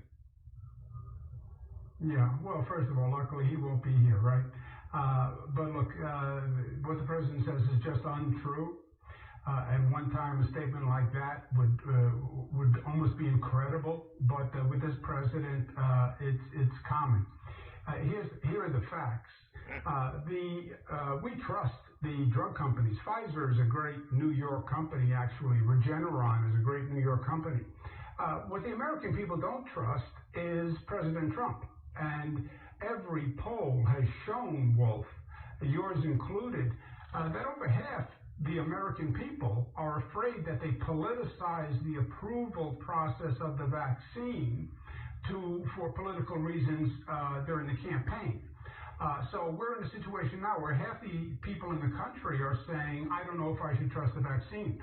A number of states, New York included, but a number of states set up a separate scientific panel that will review the FDA's approval to give people confidence in the approval process. Ours is headed by a Nobel Prize laureate to establish the credibility that they don't have in President Trump because they believe he politicized the health process. That will actually help build confidence in the vaccine, and that's what we're going to do. It will run simultaneous with his process. So as soon as the FDA approves it, we'll have our panel approve it. 7 other states will review it, and then I can say to the people of New York, I know you were dubious, but we had a separate panel review it. It's safe. Take it. Because if we have a vaccine that people don't trust, it doesn't accomplish anything anyway, Wolf. Well, how much longer do you think it would take? Let's say the FDA or the federal government approves a new vaccine and it's immediately available, especially to older people, healthcare professionals, people with underlying health conditions, and it's immediately available, let's say in New Jersey, but not available in New York. How much longer would it take for your review to allow it to go forward to the millions of people in New York? There will be no delay. Our review will be simultaneous with their delivery. And again, there are 7 states that are doing this. And by the way, it has to be done because you have half the American people saying they don't trust the approval process. Who's going to put a needle in their arm if you don't trust the approval process of the vaccine? But it will be simultaneous. We're not going to redo the tests that the FDA did. But we do have a scientific panel that will review the protocol that the FDA went through. So they can say to me, it was the proper protocol, it was not politicized. I can say that to New Yorkers, and they'll have the confidence to do it. But there will be no delay. As soon as they get us the drug, we are ready to distribute it. The only problem could be if a scientific panel from my state or one of the other states reviewed the FDA approval process and said something was wrong. But I think to the extent the president was politicizing the process, he lost the election. I think everybody knows that. I don't think the FDA is going to play games at this point. So I don't anticipate any real issue. Why do you think he singled out you for attack? Well, first of all, I've probably been his greatest critic for 4 years, right? There have been many policies that he's put in place that I've fought. The policy at the border, putting children in cages, taking children from their mothers. And New York has issues with him. He just lost this state by a huge margin, as he would say. You have New York prosecutors who are suing him for tax fraud, and he has a possible criminal exposure there. So there are a lot of reasons, and with me, he tries to bully people. He tries to bully governors. He uses government as a retaliatory tool. And as you know, Wolf, New Yorkers are not going to get bullied. And I stand up for New Yorkers, and I'm not going to let a bully push New Yorkers around, period. He's no longer a New Yorker, by the way. He's now a Floridian, has moved his residence down to Palm Beach. This was the first time, Governor, that we heard from the president on camera since election night, well, actually, a few days after the election, and more than a week right now. I think it's 8 days since we heard from the president on camera. He still didn't concede that he has lost the election. He did seem to catch himself a little bit before acknowledging that maybe potentially there could be a Biden administration. He said, "Who knows which administration it will be? Time will tell." What did you make of that? Well, that's his delusion. That is just his dislocation from reality. And it's shameful what he has done, Wolf. This transition was probably one of the most important transitions ever, right? We're dealing with coronavirus. The numbers are going up. We have to have the Biden team hit the road running. There should be no gap in the baton pass. And for him not to have the Biden people in an orderly transition is just the height of irresponsibility and narcissism. I've been working with the Biden transition team. I'm the chairman of the National Governors Association this year. The states really did all the work, as you know, on COVID. All the president did was point to the states and said, "You're in charge." So we're working with the Biden administration, but it's shameful that he is still in denial. The numbers couldn't be any clearer. And that he's not doing a transition, I mean, it's just inexcusable. And then to try to cast doubt on our democracy and our electoral process with no evidence whatsoever. It's just more division, more negativity that has corroded this country for 4 years. Before I let you go, I'll ask you the same question I ask every prominent Democrat who joins me here in the Situation Room. Governor, have you had any conversations yet about potentially joining the Biden administration? I've recommended you, Wolf, to join the Biden administration. Other than that, no. So what's the answer? Have you, is it a possibility? I know you served in the cabinet once before during the presidency of Bill Clinton. Would you like to come back and serve in the cabinet or in another senior position in the federal government now? You know, I said to the people of New York when COVID first began, I wanted to take politics off the table so they know that I have no agenda but their agenda. I wasn't interested in running for president and vice president. I wasn't interested in going to Washington. I have my hands full as governor of New York. We have to deal with this COVID, and then we have to rebuild our economy. We have a lot of work to do, so I'm staying right here. Well, good luck to you. Good luck to everyone in New York. You know, I'm from New York State, a place called Buffalo, New York. I don't know if you ever get there, but it's a great, great city, very close to my heart, as you probably know. Thanks so much, Governor, for joining us. Thanks. And the Bills are doing great, by the way. Bills, we love the Bills. All right. Thank you very, very much.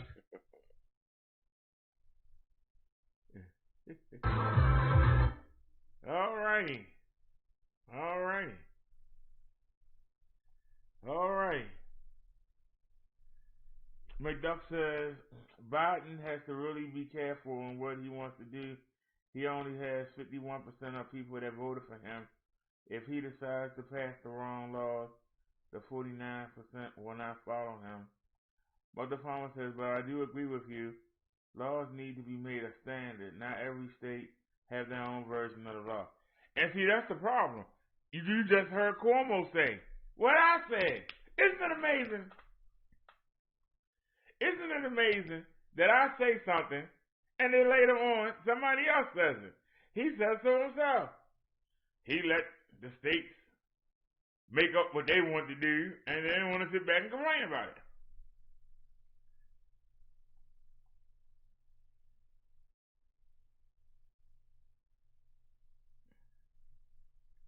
Uh-oh, people getting evicted, y'all, despite the moratorium. Some people who lost their jobs due to COVID-19 are losing their homes. One couple tells us they didn't think this could happen to them because of the federal moratorium in place.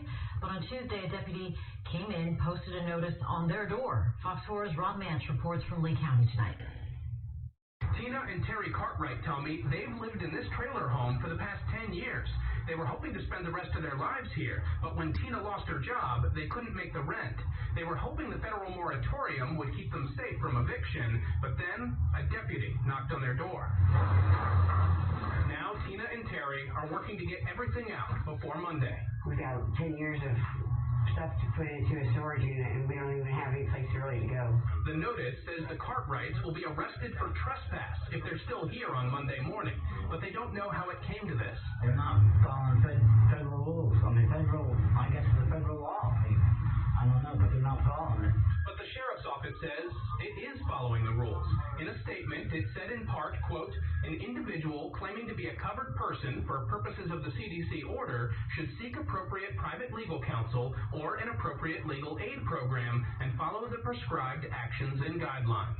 So sure, if I had money, I could get an attorney, but I don't have money to pay for an attorney. We don't have that kind of money. I mean, if we had that kind of money, we would be living here. But aside from the cost, there's another loophole. In the CDC moratorium, it says individuals have to use their best efforts to obtain government assistance. That's something Tina says she couldn't do. She paid me cash. We were paying a job under the table. She paid me, so I wasn't eligible for unemployment because she didn't tax me. So the Cartwrights are working as fast as they can to put their life into a storage unit. And they're still figuring out what the next step is. It's not fair that we are losing our place to live because he will not renew our lease in the middle of a pandemic.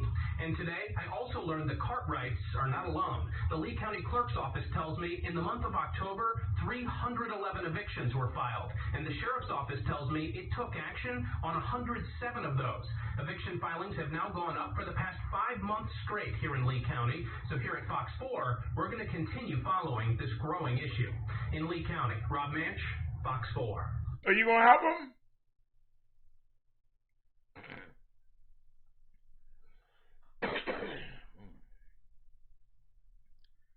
People need help.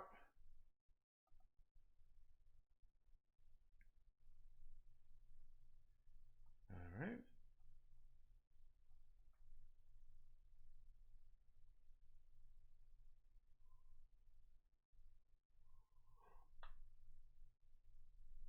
Some restaurants and bars across the state are defying the governor's orders banning indoor dining. Not because they don't believe COVID-19 isn't real. They tell our Jamont Terry if they shut down this time, it will be for good. On this Friday night, the chefs at Tarjitria in Orland Park are busy with carry-out orders, but they're serving drinks and Polish food inside, too. It's the worst year ever for me. The owner made the executive decision to defy the governor's executive orders. The doors remain open and people are still dining in. If you want to come to restaurant and sit and eat, just go. You don't feel like you can't go, just stay at home. So let people choose. Along the Grange, you'll find plenty of places to eat, and a few businesses clearly advertising they too are allowing people to dine in. Many owners don't feel like they're being defiant to the governor's orders. Instead, they fear the outcome of stopping dine-in for the third time this year. We really want to survive it, and if we close down again, we won't survive it. The governor views the many businesses across the state serving inside as jeopardizing lives. On Thursday, he said, "What will it take to make this real for you? Do we have to reach a positivity rate of 50% like we're seeing in Iowa today?" Then reinforced that view on Friday. Also, the local leaders, as I've said, who are taking no responsibility. And in fact, they're leading others to believe that, oh, it's okay if you gather in big groups. It's okay if you have a concert in your bar. It's okay if people don't wear masks. And that's just wrong. Back at Traditria, they question why restaurants only. You can catch corona in the gym, in the store, in the mall, everywhere. So why we have to be closed, but the rest of the businesses can be open? So you heard the governor voicing his frustration with the mayors who are not reporting like a pimp. order. But for the most part, many of these small restaurant owners tell me the risk of facing the fine is well worth it because they have so much on the line. Reporting live in Orland Park tonight, Jamont Terry, CBS 2 News. like a pimp. Why did we stuff recent case by?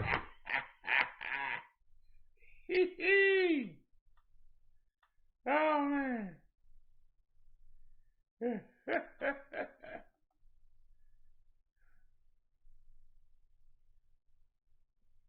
All right, let's go to Pennsylvania.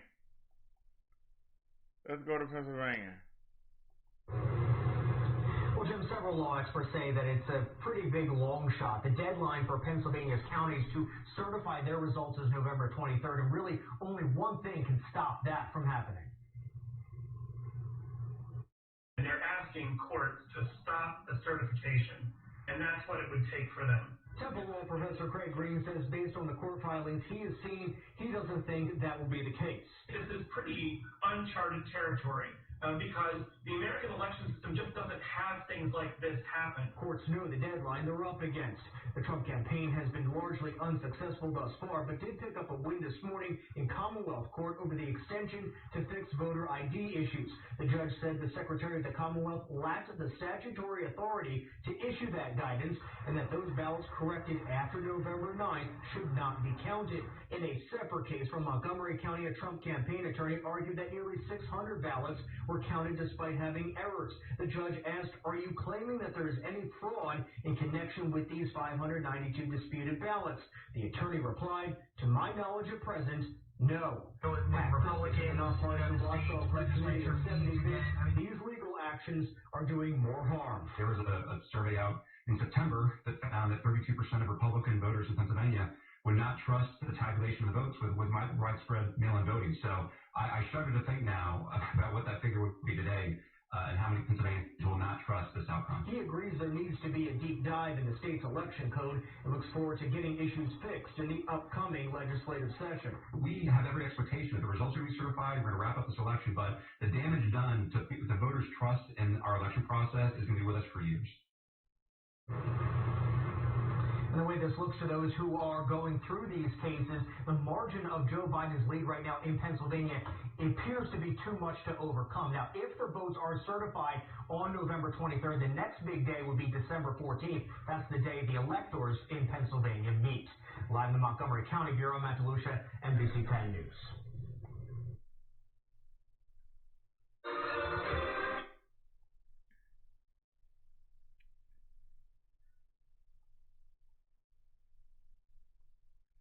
If the stuff that he crying about is not enough, why is he doing it? That's what trips me.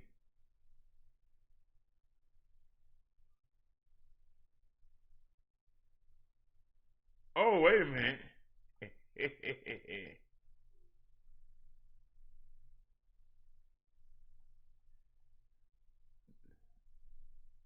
Now, they were saying they did people.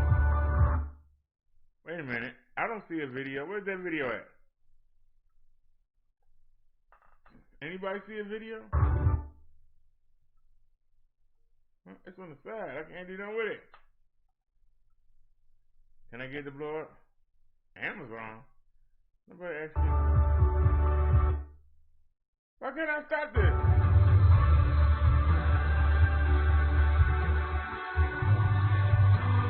I can't stop it. Look at me flagged. I can't stop it. Thank you. 11 Alive has confirmed that 2 of the 4 Georgia voters the president accused of fraudulently voting dead are very much alive. Our chief investigator, Brendan Keefe, tracked them down. Mr. James Blaylock of Covington, Georgia, a World War II veteran, voted in the election, the president's campaign tweeted. The only problem? He passed away 14 years ago. Sadly, Mr. Blaylock is a victim of voter fraud. That claim was amplified on national television. And no one quite embodies that story like James Blaylock of Covington, Georgia. Mr. Blaylock was a mailman for 33 years until he passed away in 2006. 14 years later, according to state records, he was still mailing things. James Blaylock cast a ballot in last week's election. False. James Blaylock did not vote in last week's election. Mrs. James Blaylock voted in last week's election. Oh. He didn't vote. It was you. It was me. Agnes Blaylock voted using her married name, Newton County confirmed. Her voter registration was signed as Mrs. James E. Blaylock Jr., and that's exactly how she signed her name when she voted in the November 3rd general election. The President of the United States was accusing you of voter fraud. Essentially. Oh, I know it. And I knew it wasn't fraud. Is there anything you'd like people to know about your husband? Because I'm sure he's dearly missed. This man I ever knew. Best one to me. I couldn't have a better one. His rate wasn't really fraud, it was just commitment. Okay, but what about Linda Kessler of Nicholson, Georgia? Linda Kessler died in 2003. 17 years later, she was still voting in presidential elections. That one is also false. Linda Kessler of Nicholson was marked deceased in 2003 and did not vote.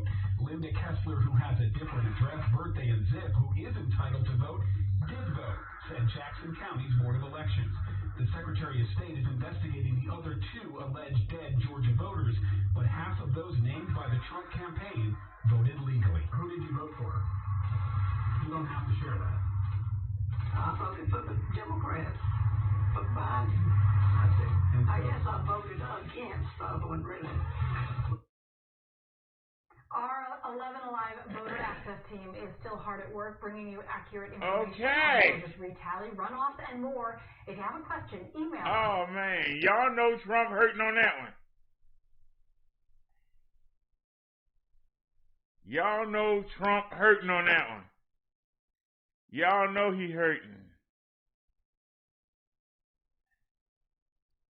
Y'all know he hurting. McDuck says, looks like they had a lot of stuff, though. Maybe pay bills first instead of buying things. I had to sell lots of stuff one time to keep that from happening to me. I learned a good lesson from it. Nia says, laugh out loud, more like a private eye. I'm not even going to read that comment from that person, who I ignore it and keep right on going.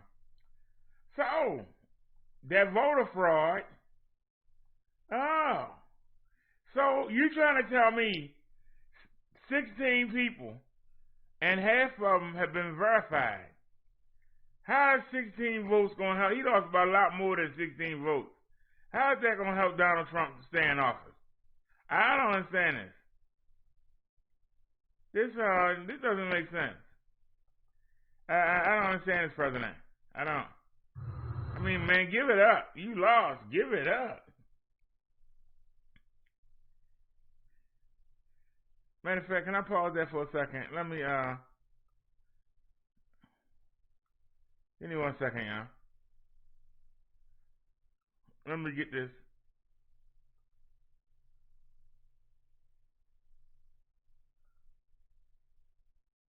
Let me move that comment. All right. I don't want to get that guy no shine.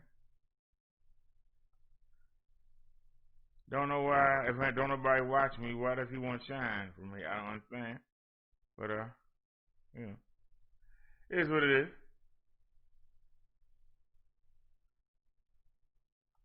Here we go again. More and more stores are placing limits now on what you can buy.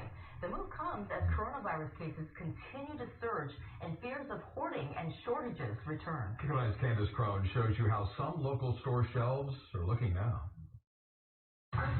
This Target in the San Fernando Valley looks just like many store shelves did at the beginning of the pandemic. I wasn't worried before, but I kind of am right now. Paper towels and toilet paper are selling like hotcakes. Even some food items like spaghetti sauce are in high demand.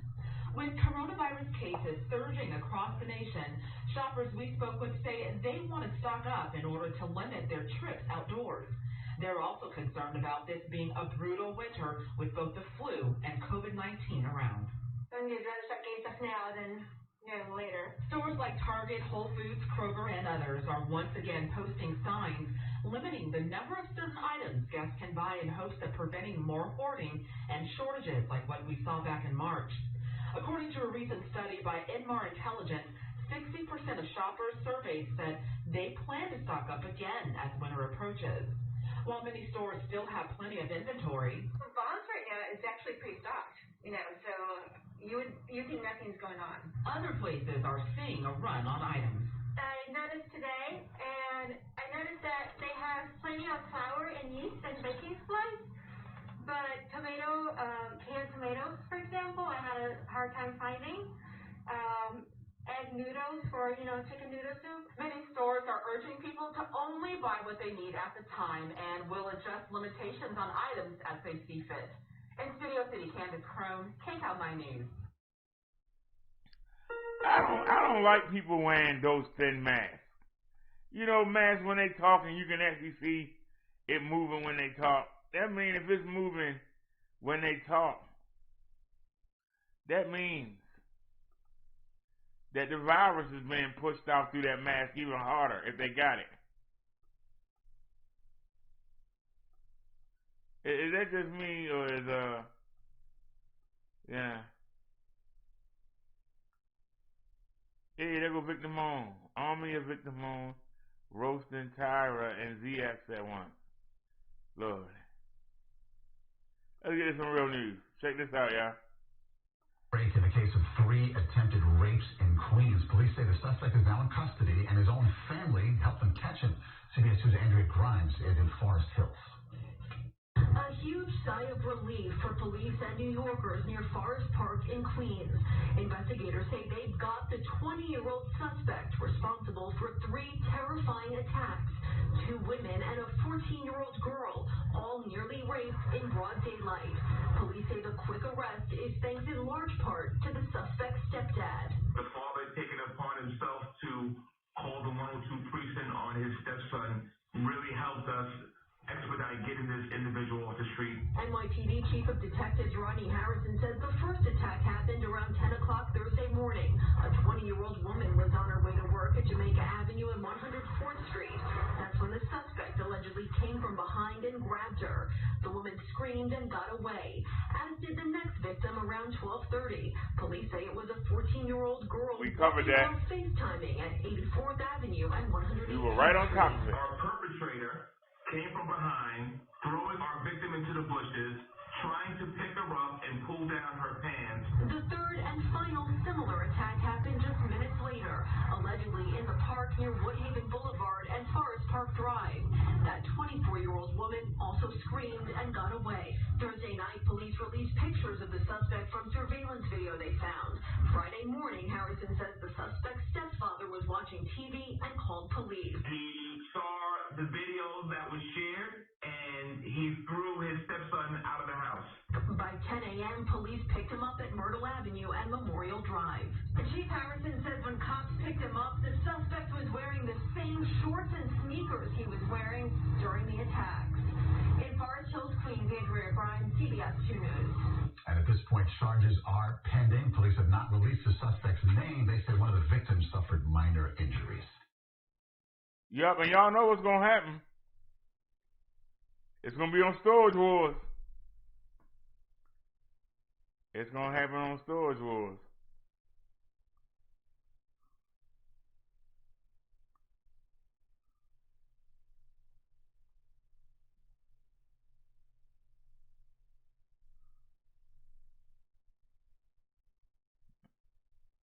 I want to see this. I know it's probably old.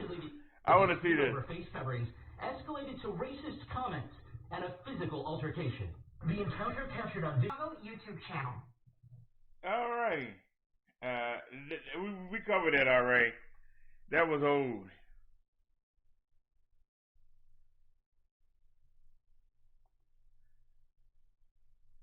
All righty. Give me a chance to look it up.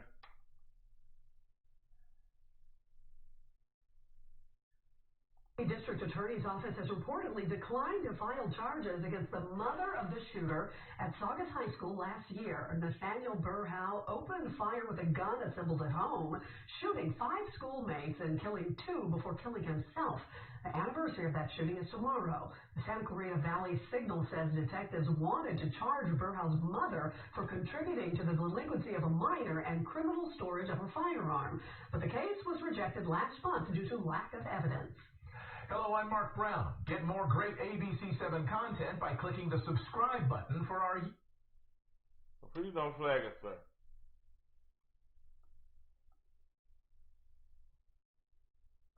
Please don't flag us.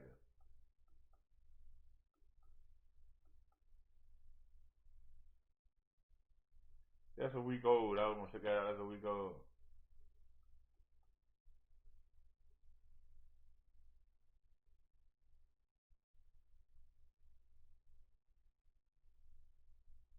What does old fart got to say?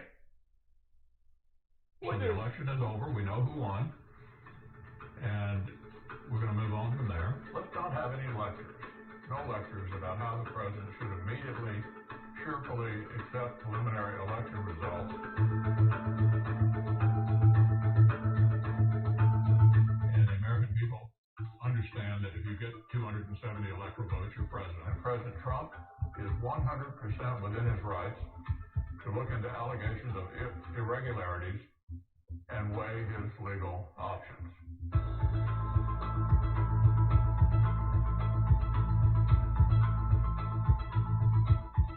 So President-elect Trump didn't win the popular vote. Right now, A, does he have a mandate, and B, what is he mandate to do? Well, we've been there before. You know, that happened in 2000. And the American people understand that if you get 270 electoral votes, you're president. And I'd like to compliment Vice President Gore. You know, he conceded. He didn't run around saying we ought to amend the Constitution to get rid of the Electoral College. He accepted the results of the system that we have. And Secretary Clinton did the same thing, to her credit, this morning.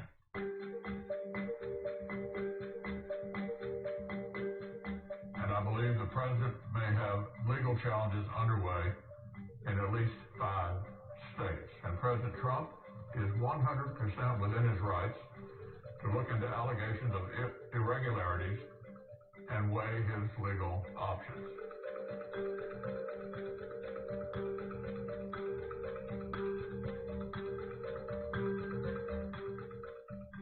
You know, I don't know if these reports are true or accurate. Do you know that fraudulent votes were actually cast, or are you simply saying we don't know?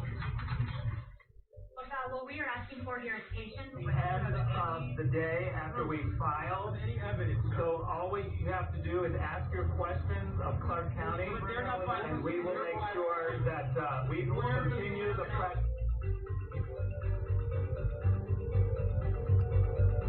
Obviously, no states have yet certified their election results.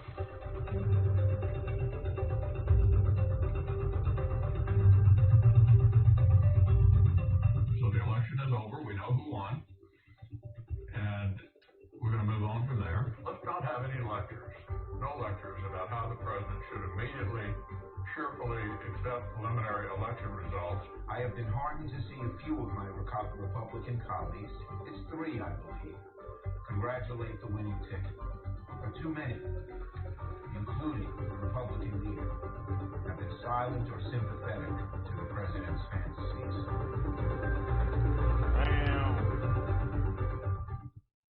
Damn. I told you something wrong with Mitch McConnell. Let me turn this volume down a little bit. I ain't know it was this late in the morning. Let me turn this volume down. I know my neighbor's trying to sleep. I ain't realize. It's 4:25 in the morning. We'll just turn the volume down a little bit. Alright. Y'all can hear that sound of the volume being turned down. We already saw that.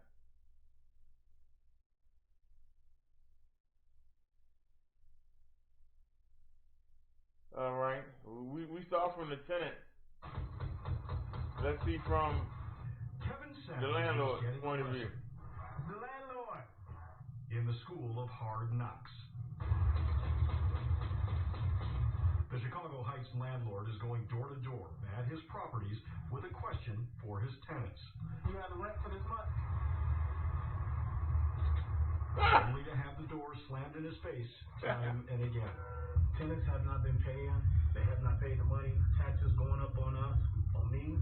Water bills that the tenant does not pay. It goes on me. I have to be able to pay all that or never to keep my house. It's part of what experts deem a housing crisis in Illinois. More than 1 million residents found themselves out of work because of the pandemic and unable to make rent or mortgage payments. The state did offer a temporary moratorium on evictions. We encourage any landlords who are aware of this struggle and this conflict to join us in calling for this to be pushed up onto banks and onto investors and onto the billionaires and millionaires who could weather this crisis and who are currently actually profiting during the pandemic while the rest of us are struggling just to make ends meet. In Springfield, a proposed bill that would have canceled rent payments while also establishing a fund for landlords died. The governor has to come out and help us. I'm the voice for every landlord, and I'd like this to be heard with the governor. Today, the governor responded to those concerns. Some of that will take legislative action because in Illinois we don't have the ability, to a large degree, we don't have the ability to go halfway or to make the kinds of adjustments that I would like to make. And so we're continuing to look at how we will help restore our landlords and their rights. As you know, the whole point here is that we don't want to have a whole bunch of homeless people at a time when we've got COVID, particularly a COVID storm like we've got now. Meantime, Savage is left with a stack of unpaid bills, more than $50,000 worth of property taxes, fees, and water bills unpaid by his tenants. Here go another one, $641. Here go another one, $523. Here go another one, $660. So I keep on going. And Savage, going door to door asking for rent, knows he'll soon face a question of his own. How long do I have before I lose my house? And Governor Pritzker did extend the eviction moratorium for another month. So that means that landlords like Savage cannot have tenants removed if they don't pay rent, essentially leaving landlords like him with all of the bills and all of the burden of this housing crisis. Okay, Limo, you said.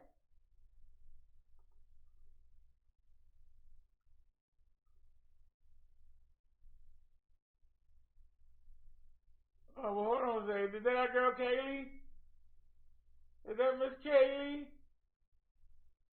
To remain out of sight after his election loss, his allies are flocking to TV to push their baseless claims that the election was stolen, and they're using some very familiar props. We keep hearing the drumbeat of where is the evidence? Right here, Sean. 234 pages of sworn affidavits. These are real people, real allegations, signed with notaries. These are real, and anyone who cares about transparency and the integrity of the system should want this to pursue to the discovery phase. Really? This, of course, despite election officials across America, including Republicans, saying there is no evidence of widespread voter fraud, but certainly did not deter White House Press Secretary Kayleigh McEnany. I now have 3 binders. Wait, hold that up. Which are Let me see. Hold that up. Well, can I see it? I have 3 binders. These are court filings and affidavits. Binders, yikes. A word to the wise in politics, don't talk about binders. Historically, it hasn't gone well. But this stack of papers tactic is nothing new.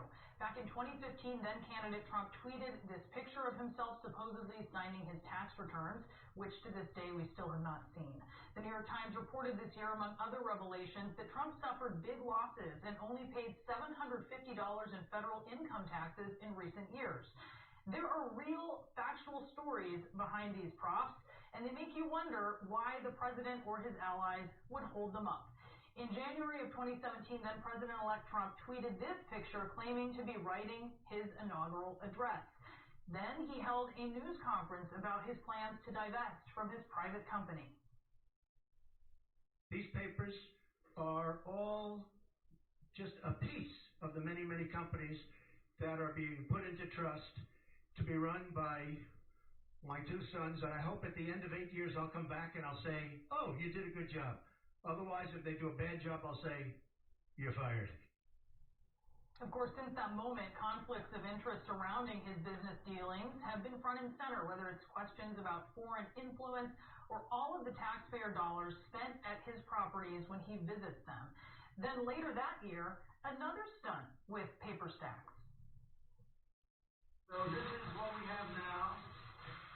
This is where we were in 1960. And when we're finished, which won't be in too long a period of time, we will be less than where we were in 1960, and we will have a great regulatory climate. He likes metaphors as much as he likes stacks of papers, like these ones that he was signing in photos taken at Walter Reed during his hospitalization for coronavirus. Now, we still don't know what, if anything, was on them because there was no legislation or executive order that required his attention at the time. But he clearly wanted to give the impression that he was busy working and not convalescing through an aggressive treatment of steroids and experimental monoclonal antibodies. And then moments after he abruptly ended his pre-election 60 Minutes interview, Kayleigh McEnany delivered a stack of papers in a binder to Lesley Stahl, claiming that it was their Obamacare replacement plan. This stack of papers in this binder, the one that has been promised, this plan has been promised to Americans for years. Leslie, the president wanted me to deliver his health care plan. It's a little heavy. Oh my God, this is his healthcare plan. Yes. It was heavy, filled with executive orders, congressional initiatives, but no comprehensive health plan. To repeat, there is no replacement plan, but those in the White House aren't the only ones impressed by big books. The end of President Trump's interview when he said, "I'm done," Kayleigh McEnany brought his health care plan in and handed it to Lesley Stahl because she was questioning him about that. He did say it was gigantic. Yeah, it was huge. Yeah, and it was just a prop. Like this list that we dissected 2 days ago on this show. A stack of papers from the Trump campaign's lawyers allegedly listing more than 3,000 counts of voter fraud in Nevada, when really it's just a list of Nevadans who can legally vote from out of state and overseas, including service members who are deployed or stationed around the country and their spouses. These are binders full of nothing, stacks of papers with information worth less than the paper they're printed on. They may be huge, but they're also empty. Man, I said, damn. Damn. All right, let me check my chat. See if anybody got any comments. Pull that chat up.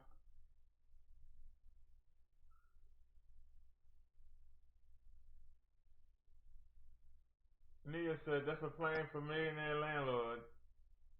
What about the average landlord who depends on the rent to make the mortgage payments? Nia said, geez, he is confused. I don't know what we going to... I'm so glad I just want him to leave. I'm going to be honest with you, Nia. I just want the man to leave. As much fun as it is to poke at him, the good things that he's done to the country is just overshadowed by his antics. And the fact that he has the country so divided,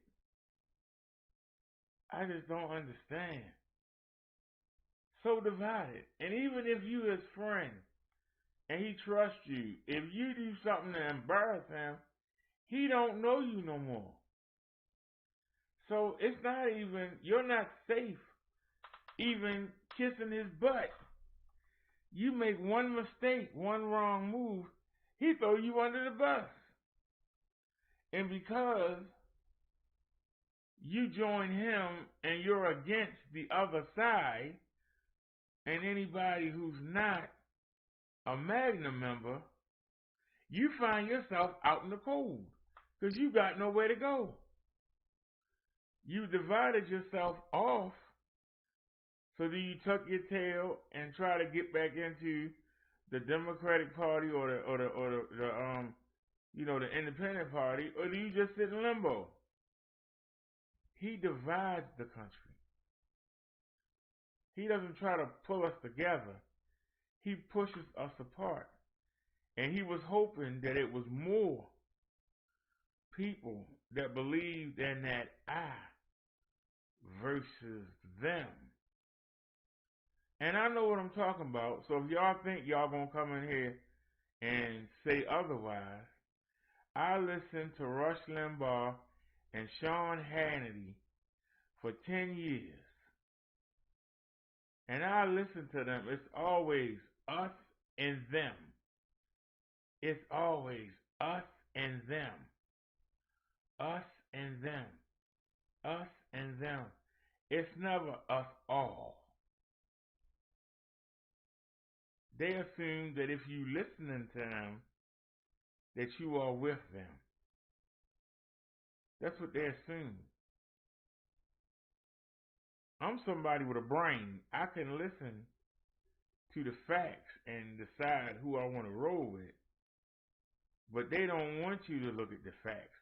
They just want you to feel like you part of something. And that's a cult. A cult is when they want you to feel like you belong. And they don't want you to think for yourselves. They want to tell you what to think. They want to tell you what to believe. That's what a cult is. And that's what they're doing. It's a cult. Rush Limbaugh calls his followers ditto heads. You know what ditto means? Whatever you say. Somebody say, hey, the weather's good today. Ditto. You're saying, I agree with you and it's correct. And that's what they want. They want you to agree with them. Even if it don't make sense, they want you to agree with them.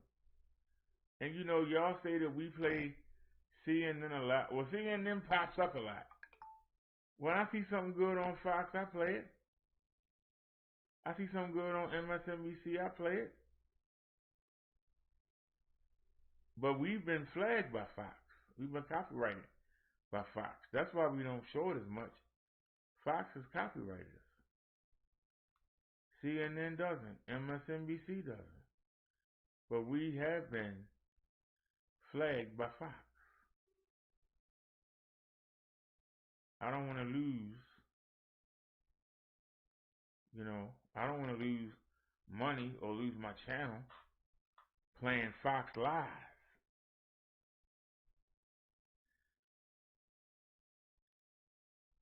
And I said, that's a plan for millionaire landlords. What about the average landlord who depend on rent to make the mortgage payments? That's why we need the stimulus package, Naya. So people can get a landlord something, and we need to have stimulus for the landlords. See, the problem is Republicans don't think you in trouble. I'm fortunate, I'm on, disability, so I can pay my rent on time. But what if you lost your job? I don't have no family. It's just me and the cat. The cat is taken care of. She got a box of kitty litter over there, and she got a bag and a half. So she got, what's that, 13.3? I would say she got about 28 pounds of cat food over there. That's a lot. She got enough food to last her, hopefully, till Christmas. But what if you got kids?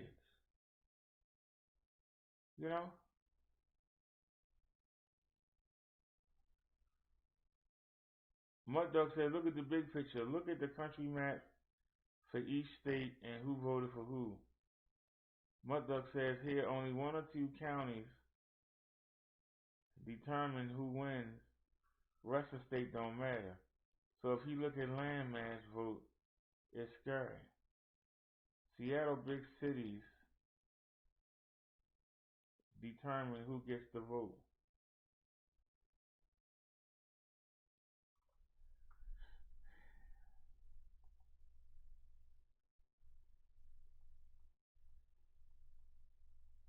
Trump lost a lot of the voters. They lost a lot of senior citizen voters.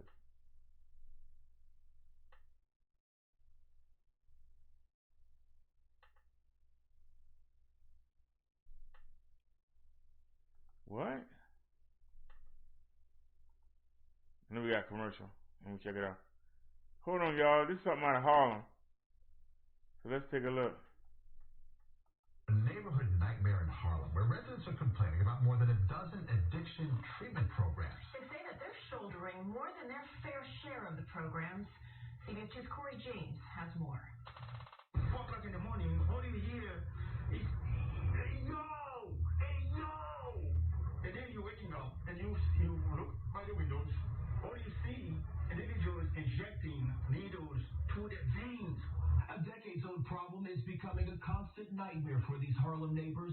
They believe believe there are too many opioid treatment programs near their block on 125th Street, plaguing it with drug deals and drug users at all hours of the day.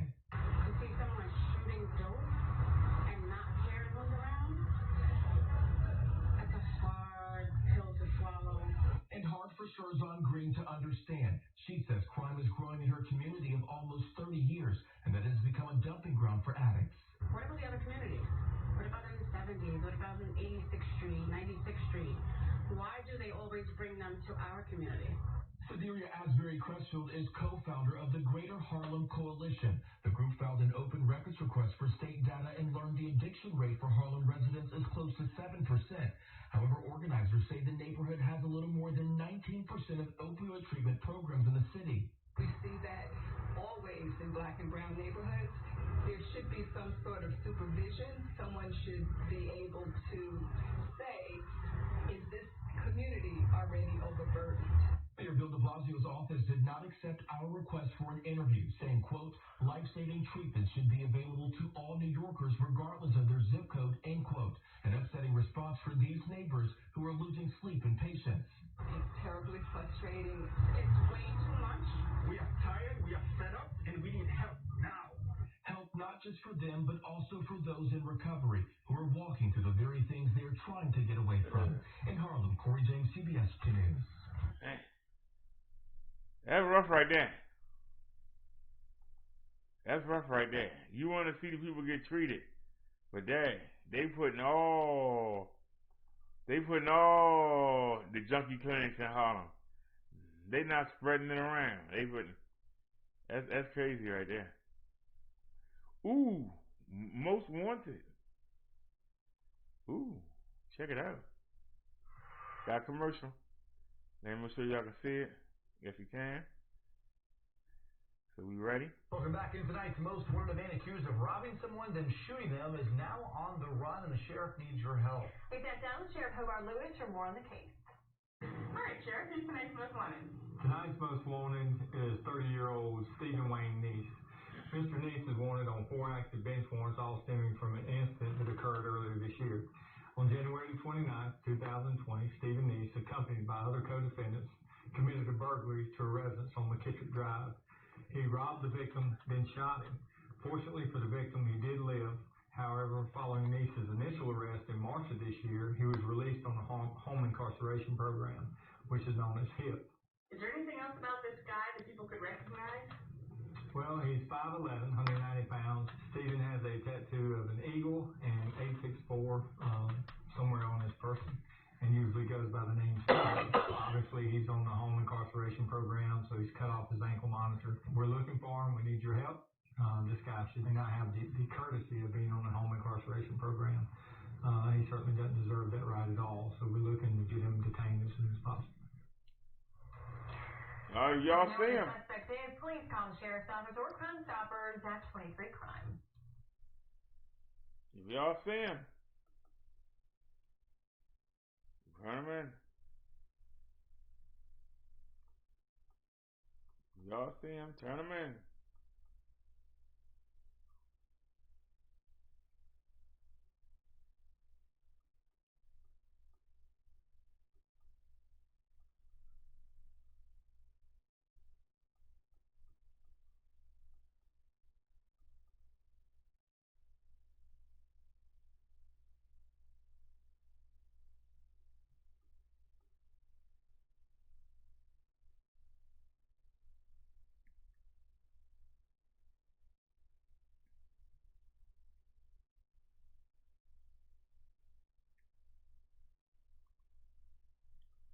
Uh-oh.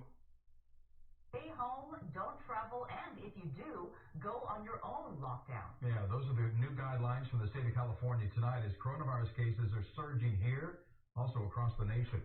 It comes as the new wave of coronavirus infections is shattering records across America. 154,000 cases reported today alone. The governors of Oregon, New Mexico, ordering near lockdowns today. The advisory comes as 50 million Americans are expected to travel this Thanksgiving holiday, many of them by air. KICK Line's Lloyd Perez live at LAX tonight with more on the new travel guidelines for everyone in California. Lloyd. Yeah, I think Families all across the country are sitting at their kitchen tables and in their living rooms trying to make those final decisions about whether they will indeed head to the airport, get on a plane and travel this holiday season or not.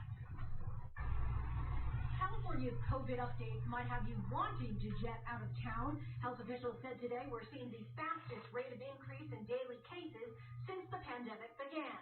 But if you go, know this. Friday, Governor Gavin Newsom issued a travel advisory urging people to avoid non-essential travel out of state.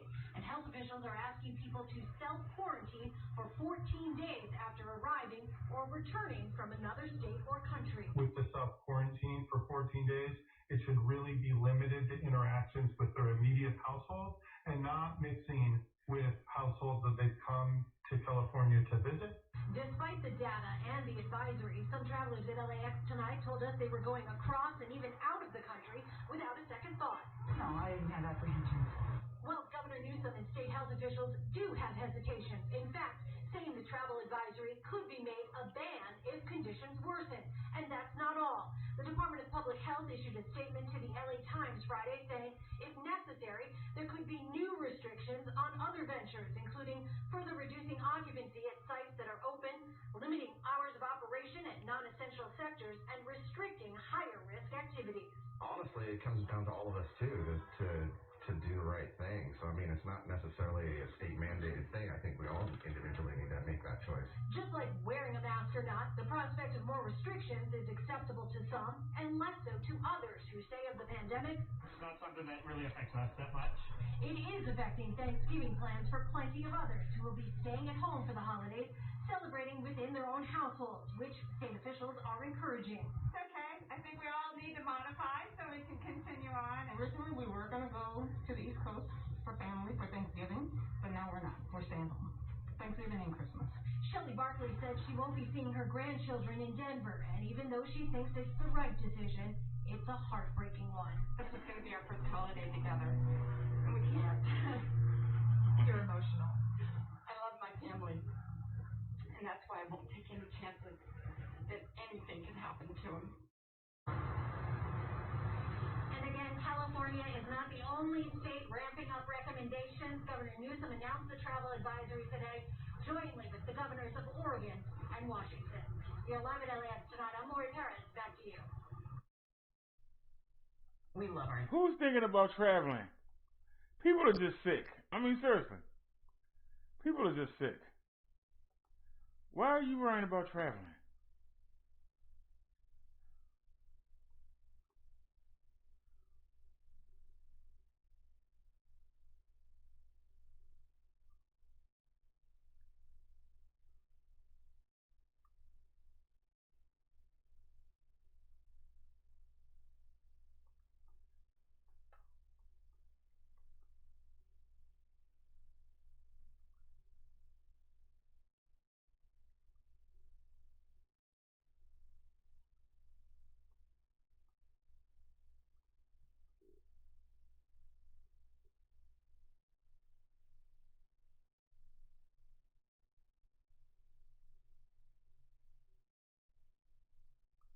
Who cares?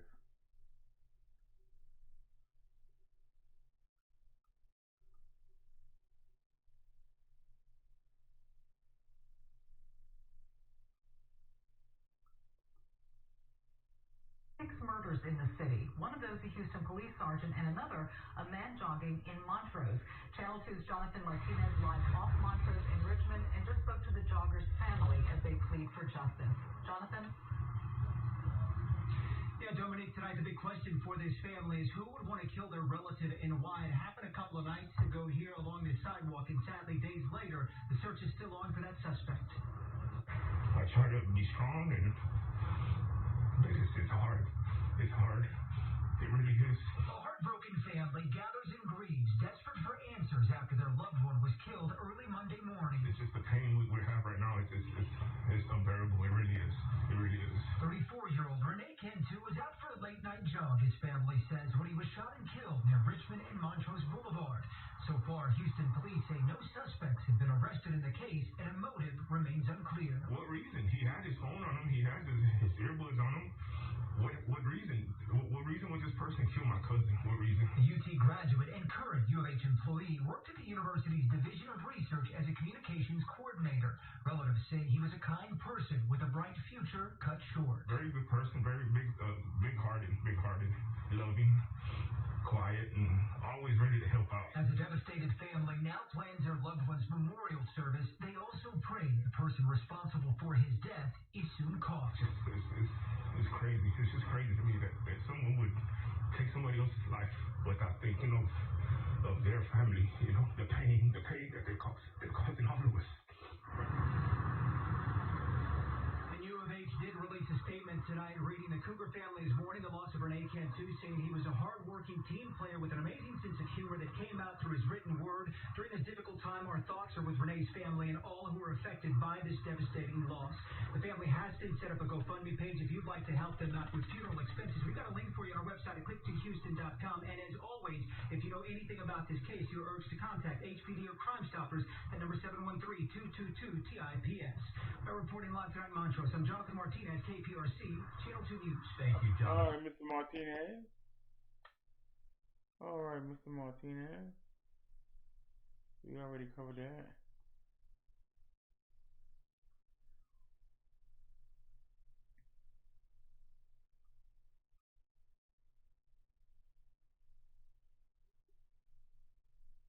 Oh, I don't think we caught this. This was 2 days ago. Hold on a second. I don't think we caught this. An Orange County veteran paid the price for trying to help a woman down on her luck. She suddenly started kicking and hitting him, and it was all caught on camera. CBS 2 Orange County reporter Michelle Geely live in Santa Ana, where she has the video of what happened. Michelle. You know, you guys, Randy McDonald is used to helping people. He told me he did it for years when he was in the Air Force. But this last time he helped someone, well, it was right behind me here. It didn't go as planned. She started punching me like that. And she's a big woman, She just started punching. A vet's good deed turned into an attack on Randy McDonald in front of the veteran's home where he lives in Santa Ana. So he was trying to help out of the goodness of his heart. He is an Air Force veteran, used to be a medic for the Air Force, and he sees a woman that's in distress. He's concerned for her safety and goes out to help her, and she just takes advantage of him and starts to hit him several times in the face. The 62-year-old, who was homeless until a few months ago, heard the woman screaming as they looked down from his balcony. He wanted to help. She was screaming for about 30 minutes. And we're pretty much told to call the police, but, I was a medic. So I went down there to check on her to try to help her out. McDonald assumed the woman was homeless because of the 3 large bags she carried with her. He worried that she was cold, so he invited her into the lobby. He says as he called to get her assistance, she grew impatient. So I hung up and I said, okay, I'll walk you out, And she was standing about right here, and she asked me if I could help her get a motel room. And I said, honey, I just got off homelessness myself. I can't afford that. That's when fists flew. Cameras recorded the October assault on the veteran. McDonald blocked the punches. Eventually, a passerby got between the two, and the suspect in pink walked away. You take a chance anytime. If I go into battle and I'm a medic, you take that chance too. Now, Randy is a bit bruised, but he is doing okay. Meantime, police are trying to track down that suspect. Live in Santa Ana, I'm Michelle Geely. Back to you. Michelle, thank you. That don't make no sense. That don't make no sense. That man tried. That's sad. That man tried to help that woman out. She wasn't trying to hear. She wasn't trying to hear.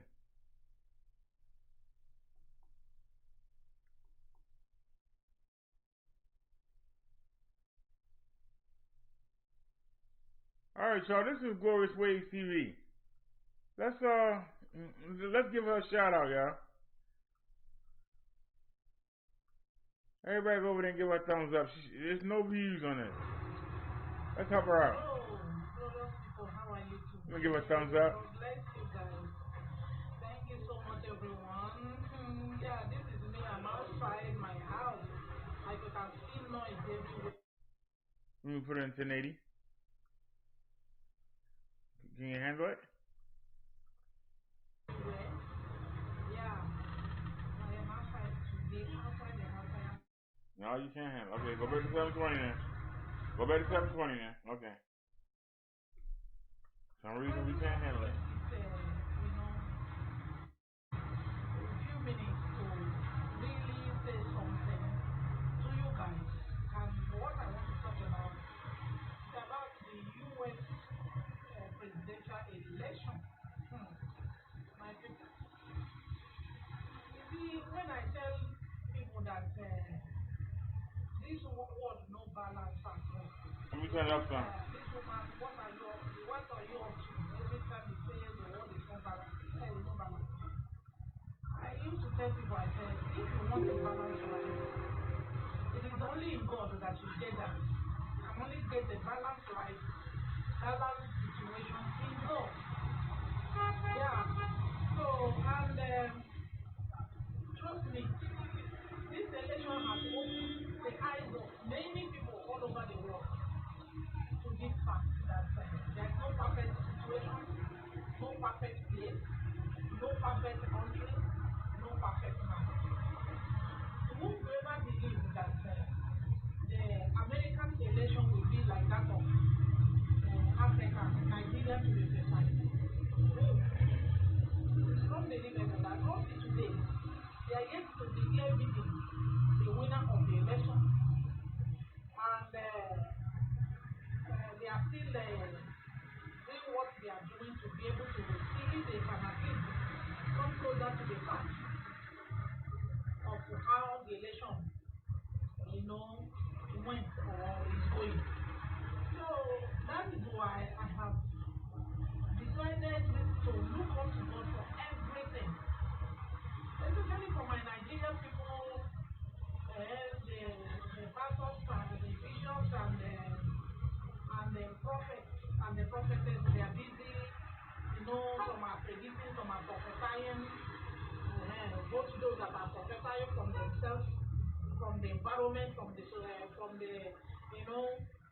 circumstances that surround the election, and the Mr. Trump himself. And at the end of the day, God is still proving to us that He is the ultimate. He is the one that has the final say. So, my people, I just want to say that there's no life on this planet Earth that is perfect, except the one we have in Christ. So, if I were you, I will start seeking for God now that it is early. Because so long as you are still alive, if you can find God now, it's early for you. Because our people, they make one proverb, please, guys, let us keep our fingers crossed and wait until the whole thing is over. Anybody tells you before now that people in America also do this kind of election, will you ever believe it? That is telling you people, God is making a statement that there's no perfect situation or perfect organization or perfect system in this life. So all we need to do as women is to walk our ways, our lives towards perfection, so that when the owner of your life comes, he will meet you in a perfect condition. And the only way that can be possible is if you can surrender your life to Jesus Christ of Nazareth. So guys, I say I'm outside, I am really outside. So this video, I am making it outside, and you can hear the noise, and I'm not going to even, filter anything or edit anything. I just want to drop it this way to tell you guys that everybody don't see them now. Breeze don't even trusting and relying on them, and behaving as if without them we cannot live, the Africans cannot survive, the world cannot survive. Look at what is going on. Whoever think that the election of the Americans can ever be like that? Who? It's unbelievable. For me, I've always known that there is no perfect system in this world. And if you are the type like me that want to be in a place where things are perfect, let us work towards our salvation. Yeah, let us work towards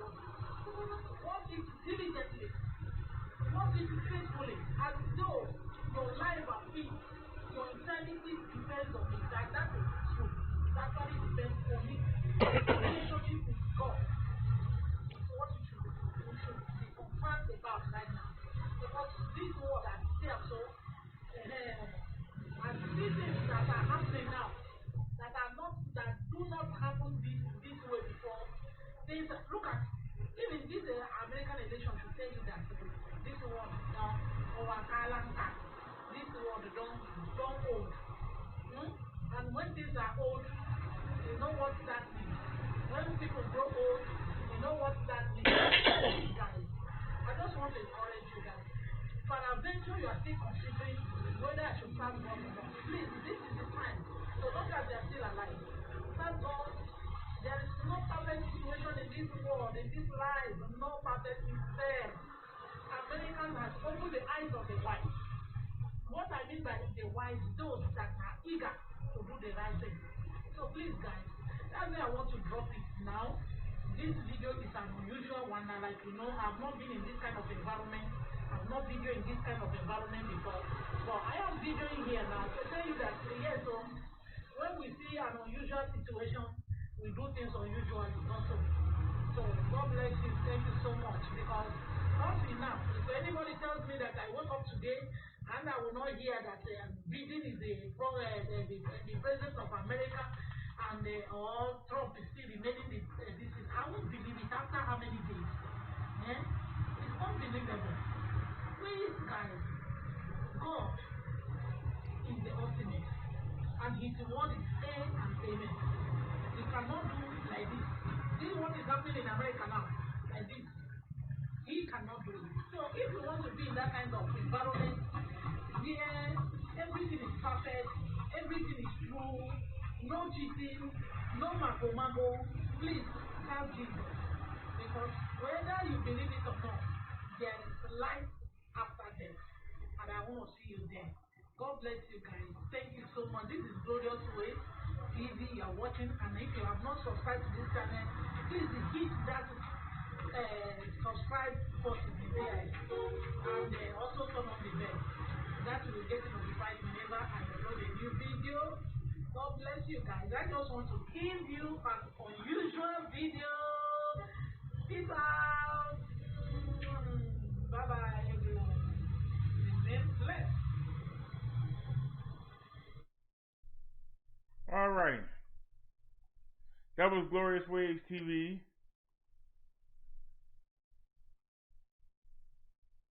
Like I said,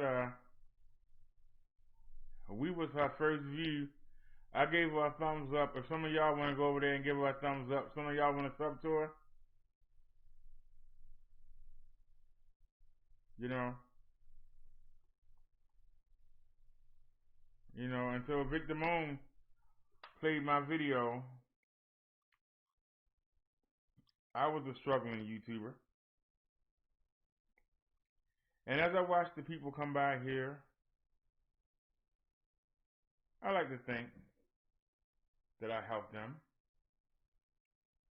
So, you got to return the favor. Sometimes you got to return the favor. You understand what I'm saying?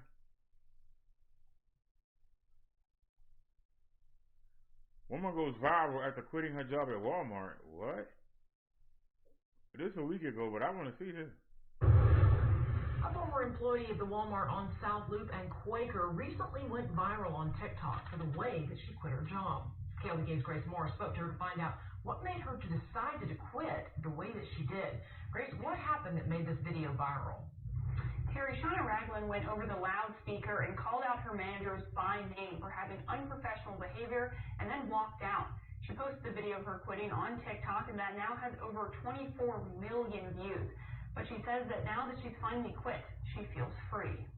Attention, all Walmart shoppers. After almost 2 years of working at Walmart, Shauna Ragland decided that she had had enough. I f***ing quit. I'm out.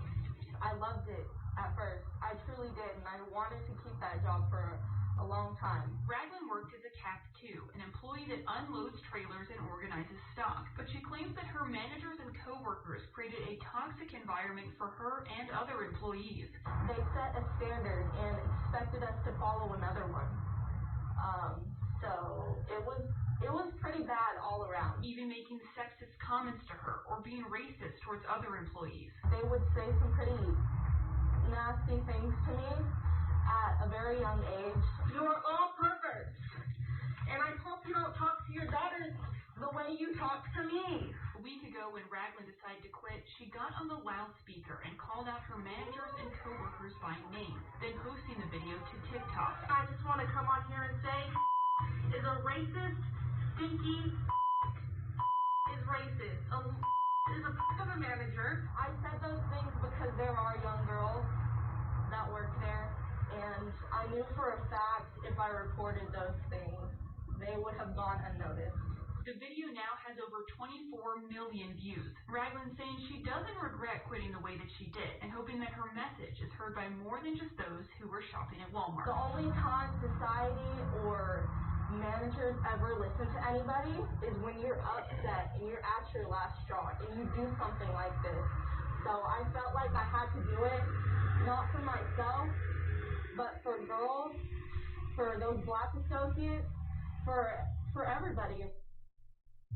Walmart spokesperson Ann Hatfield said in a statement about the incident, quote, Walmart is committed to a diverse and inclusive workplace, and that we take every allegation very seriously. We've spoken to the person in the video and are looking into her claims. Walmart does not tolerate any form of discrimination or harassment in any aspect of our business, end quote.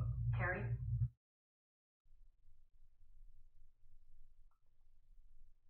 Okay. Problem is, who's going to hire her? That's the problem with that. Who's going to hire her? Now, Glorious Ways TV. I know we sub to each other on somebody else's channel. See, that's one of the things that the guy from Bronxville who made that video talking about why we haven't hit 2,000 subs, because we only needed 1,000, and then YouTube kept taking them back, so we hit 1,100, and I stopped the drive. He still does the drive. I don't. I haven't been to the Tree Trimmers or any of them other places. You can go look. I haven't been to go sub for sub. Plus, it's harder now. YouTube made it harder to do the sub for sub. You actually have to go try to find the people. A lot of people have names that are common with other names, and they buried far down 4 or 5 pages before you can find them. So, YouTube made it harder to do the sub for sub, but, people like the guys in Bronxville, he'll sit there and do that. I don't know where he's supposed to be out drug dealing. He got time to be in everybody's chat, begging them to sub to him. He got time to be on those channels. Remember, he took me there. Y'all remember? The video is up. He took me there to get subs. And so, like I said, he made it sound like he getting subs on his own. He's not. He's going sub for sub. Because if he does have 200 more subs than we have, why doesn't he have more views? His views aren't better than ours. They're not. They are not better than ours.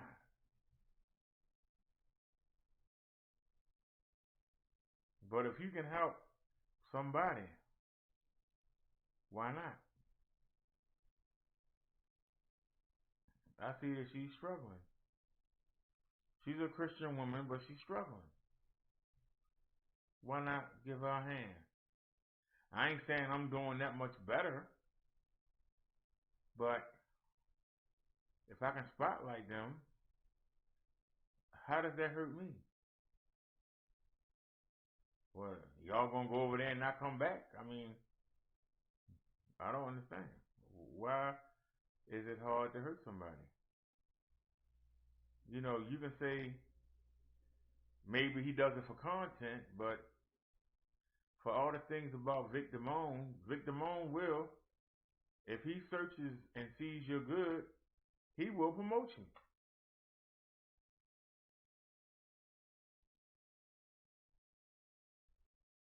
He was having a problem with Tyra, and he saw my video, and he found it funny, and he played it. And then he played it again in the same show. And then he played another one of my videos after Tyra had me on that Monday. So I think it was Saturday night, Sunday morning, and then, or it was Sunday night, Monday morning. Either way, when Tyra came on at 8, he had me on the program.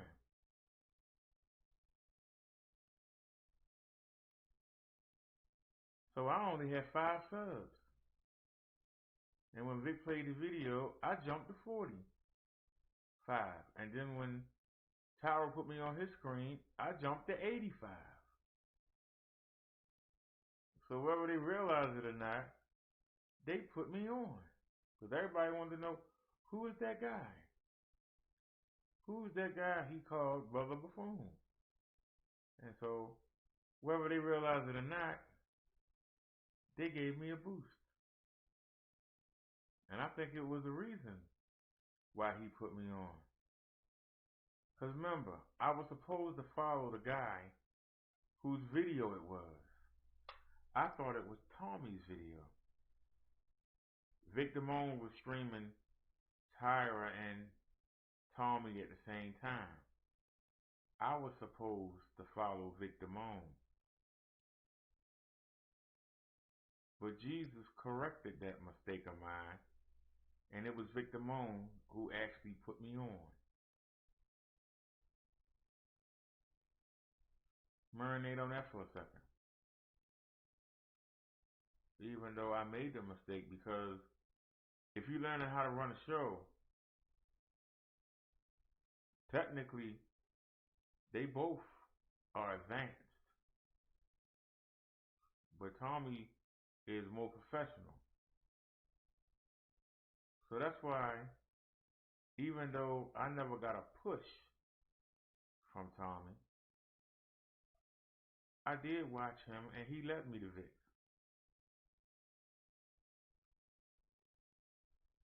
And I was able to learn from both of them. See, my ego will not let me forget.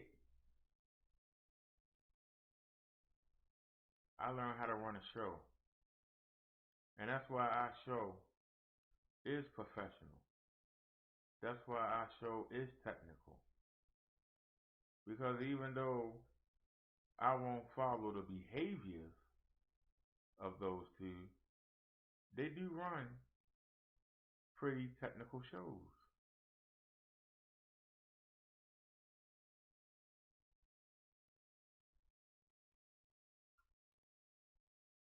So at least I came in watching people who know how to run a show. And I picked up pointers on how to run a show. And that's what I was supposed to do. Now, like I say, getting on Tyra got me in the spotlight. But then I had to prove, can I survive on my own?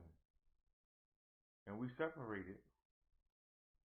And we went on our own. And you notice that people see that, and that's why they keep coming over here, trying to pick fights, because we were on our own.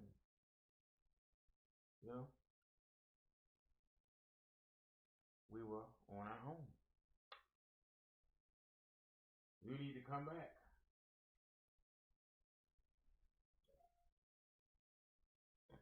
You know you need to go back. Your views are dropping. We just kept doing us. You know? We just kept doing us. Man drowns in canal during police chase. What the heck? 7 hours ago. Let's get We're it. now following a developing story here in Toronto where police say that a suspected car thief drowned trying to get away from officers. Let's go to local TMZ and Margot live now with the latest 4 p.m. So apparently this started as a traffic stop around 2 o'clock this morning and unfortunately ended in that canal just beyond the trees there. What started as a simple traffic stop overnight, unfortunately turned deadly in Doral on Friday morning. The City of Doral Police Department were alerted to a vehicle bearing a stolen tag. An officer was already in the area and observed the vehicle. That officer tried to stop the car, but the driver kept going, turning right off of Northwest 25th Street near 94th Avenue, coming to a dead end in a warehouse area. The driver then exited the vehicle and fled into a nearby canal. Perimeter was set up. Aviation was contacted. The perimeter was worked for several hours, at which time Miami-Dade Police Department divers were contacted. They were able to pronounce the individual deceased on scene. Estamos preocupados por esta situación. Carlos Riazon works in this building right next to the crime scene and says he and his coworkers were pretty concerned when they pulled up Friday morning and saw police officers all over the area. Riazon says the man was young and tells us he couldn't believe this all happened. So as for who that man is, again, really the only information we have is that he was young. We believe he was in his 20s, and Miami-Dade police did tell us that he was a white man, Hispanic man. Right now, other information, though, slow to come in. As soon as we get any updates, of course, we'll let you know. Live in Doral, Ian Marble, Local 10 News.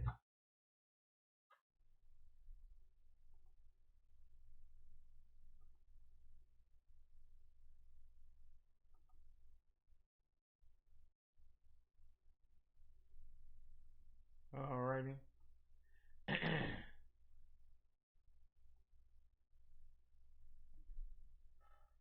Y'all know that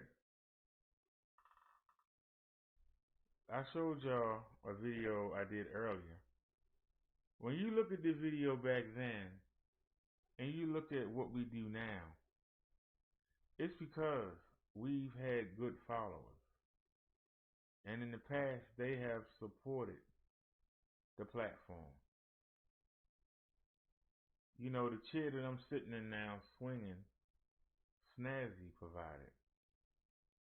The 5.1 sound system, we got 2 of them. Snazzy provided the second one.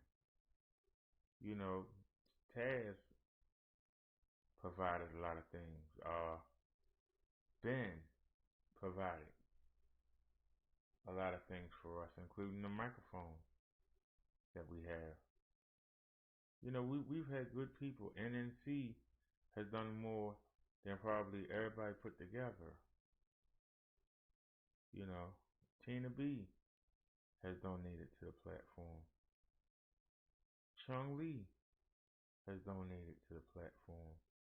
And then we got Tony. Tony has donated to the platform. Sam Cassell donates through Super Chat a lot. You know, we got Naya and Liz are members. And Liz has helped out. We got people that support the platform. Without these people, we would still be using a phone and a headset. You know, we on our 3rd computer. You know, well, the government paid for this one. But we on our 3rd computer. No Night by Cab got me my first bike. And got me the freedom to get up that mountain.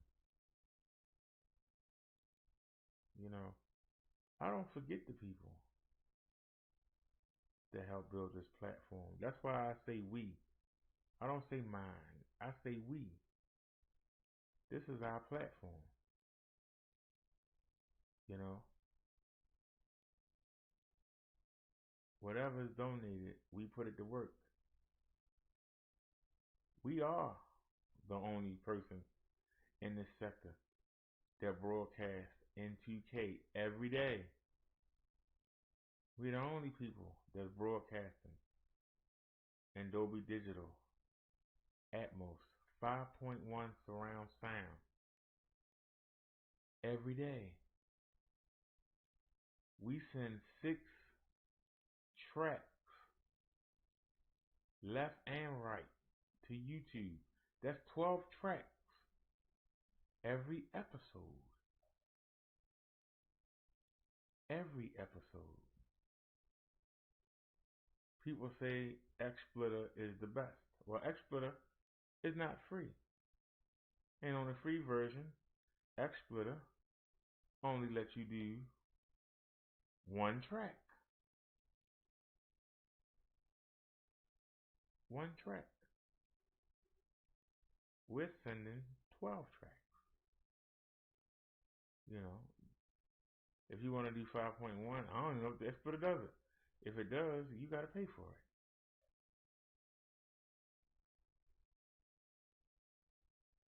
We live stream with a cell phone. And yet we still can put all this out. We can do GIFs. And words fly across the screen. And we can pack so much into our screen. We can do this. We can do this because we can. We have one of the clearest pictures that you will see. And if you go to a 2K TV, we really gonna stand out. But even on a 1080, I'm looking at the screen now.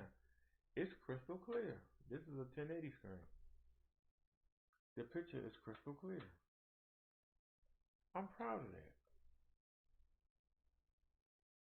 We're still trying to get the 5.1 ready. I'm still trying to decide whether or not I want to use the microphone or I want to use the direct audio.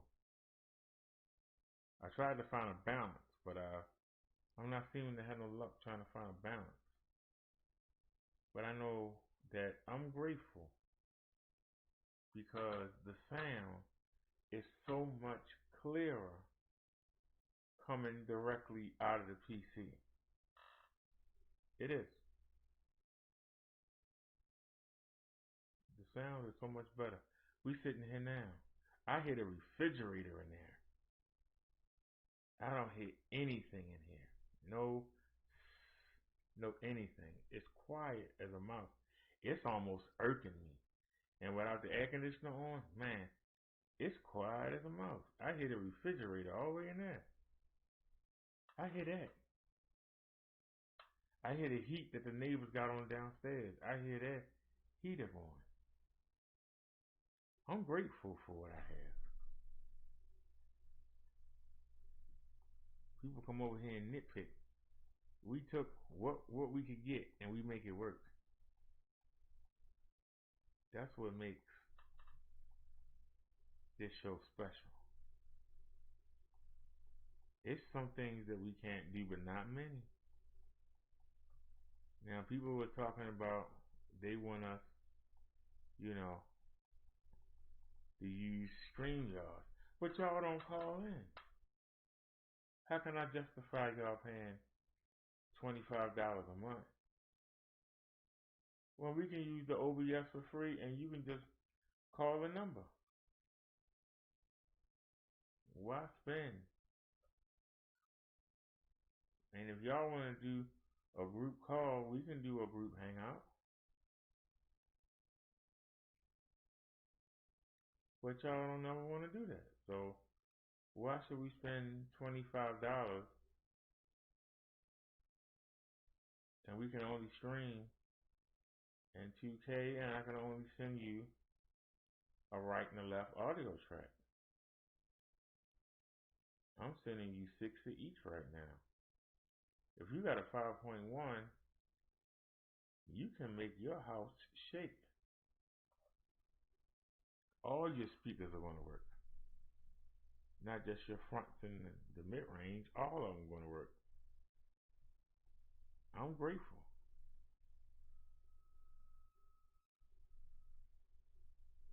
All right, this is 3 hours ago.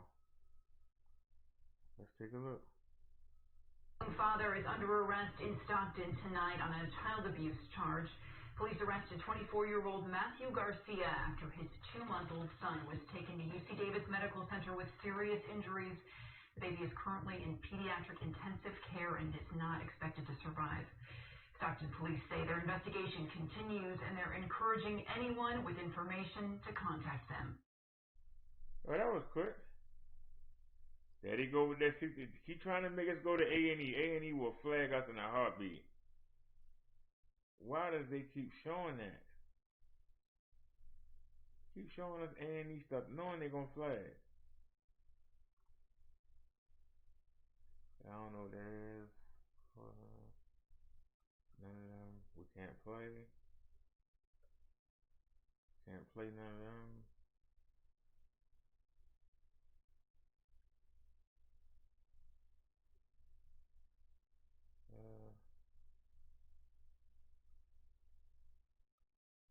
That's 4 days ago.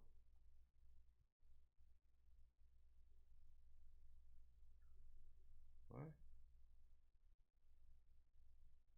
Alright, something about the homeless 3 hours ago. Let's check it out. Nowhere else to go, running out of space around the city. Tonight, some homeless in Sacramento are taking their camps underground, filling up pipes and sewers with tents and debris. New tonight, CBS 13's Lena Jones with the invisible danger is creating for thousands nearby. You're creating a life safety problem. Scenes like this one, SAC fire crews say, are putting the entire city at risk.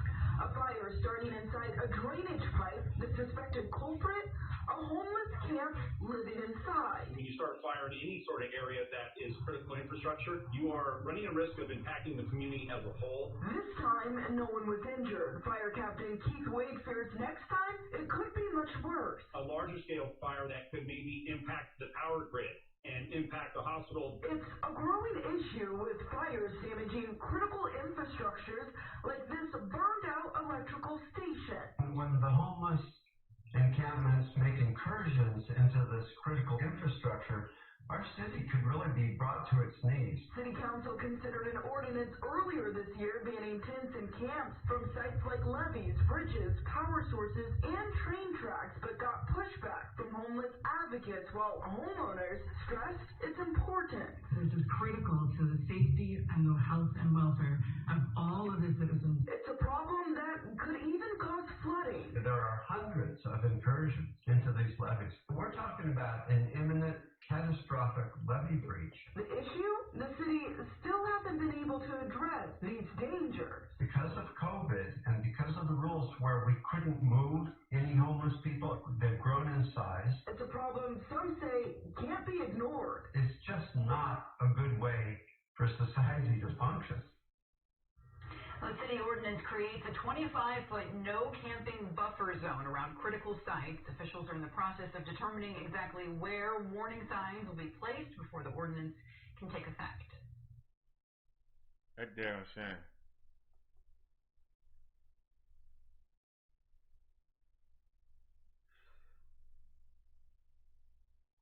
Damn shame.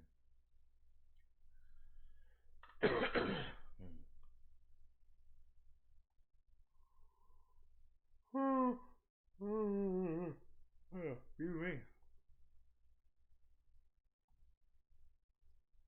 Well, let me turn the volume down some. I turned it up for Gloria.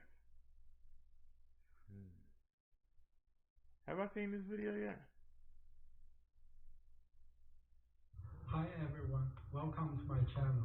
Today is July 6th. This is the bike I'm getting. 2020. The last update I have on my electric XP was June. In the future, I plan to give updates about once a month. In the last month, I've been riding this e-bike a lot, maybe 10-15 miles a day on average. So let's take a look at how many miles I have on it. It's a lot. Well, 1,275, so almost 1,300 miles. Last time I gave update was a lot less, so I've been riding 500 miles maybe.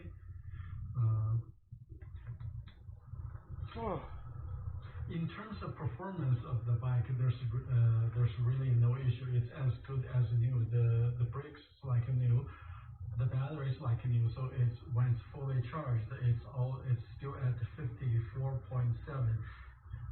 volts. In terms of distance, it can go versus battery drop. There's no difference from whether it was in day one. The only thing I did for this bike is just to wash the bike a little bit. So you see, I have a hose next to the flower there. Just set the speed to jet and just squirt on the bike. All right, so you putting me to sleep. I'm sorry. Time. You're putting me to sleep. Does anybody have the step through? Because we really getting the step through.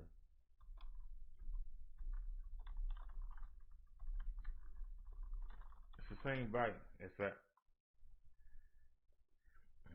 see how that bar is across?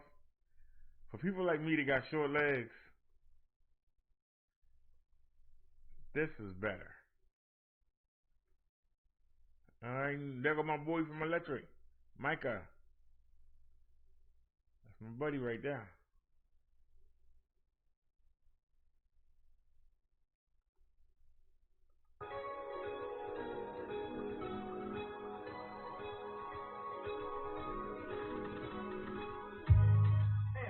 Mikey here with Electrek, and today I'm reviewing the Electric XP step-through folding e-bike. Let's check it out. That's what we getting right there. That's a bad mama jump. The original Electric XP was the king of the budget e-bikes, and Electric XP step-through continues that tradition by retaining everything that made the original Electric XP so great, and just adding a lower frame to make the bike even more comfortable for mounting and dismounting. The beauty of this bike has always been the right set of compromises to maintain a high-performance electric bike at a low price of just $899. And that's with free shipping, too. So what do you get with Electric XP step-through? Well, it's rocking a 500-watt continuous and 800-watt peak rear motor that is powerful enough to send you up to 28 miles per hour or 45 kilometers per hour with pedal assist, or up to 20 miles an hour or 32 kilometers per hour with throttle-only operation. To get to that Class 3 top speed of 28 miles an hour, you can pedal pretty hard or you can just lightly spin the pedals. As long as you're in level 5 pedal assist and there's some pedal movement, the bike will take you up to that 28 mile per hour top speed, which is quite fast on such a small vehicle like this. It's definitely a thrill you're going to want to experience. And of course, you can also limit the bike back to 20 miles an hour if you're in a Class 2 only jurisdiction. Now, I mentioned compromises, and so let's talk about where those fall into the rest of the spec sheet. When it comes to battery capacity, the 500 watt-hour battery is not that large by any reasonable standards, and many other e-bikes these days are well into the 600 or 700 watt-hour range. But even with a somewhat average battery capacity of 500 watt-hours, you still get at least 20 miles of range or 32 kilometers, even if you're riding pretty hard on throttle-only rides. If you give it some real pedal assist, then you can get closer to double that mileage as well.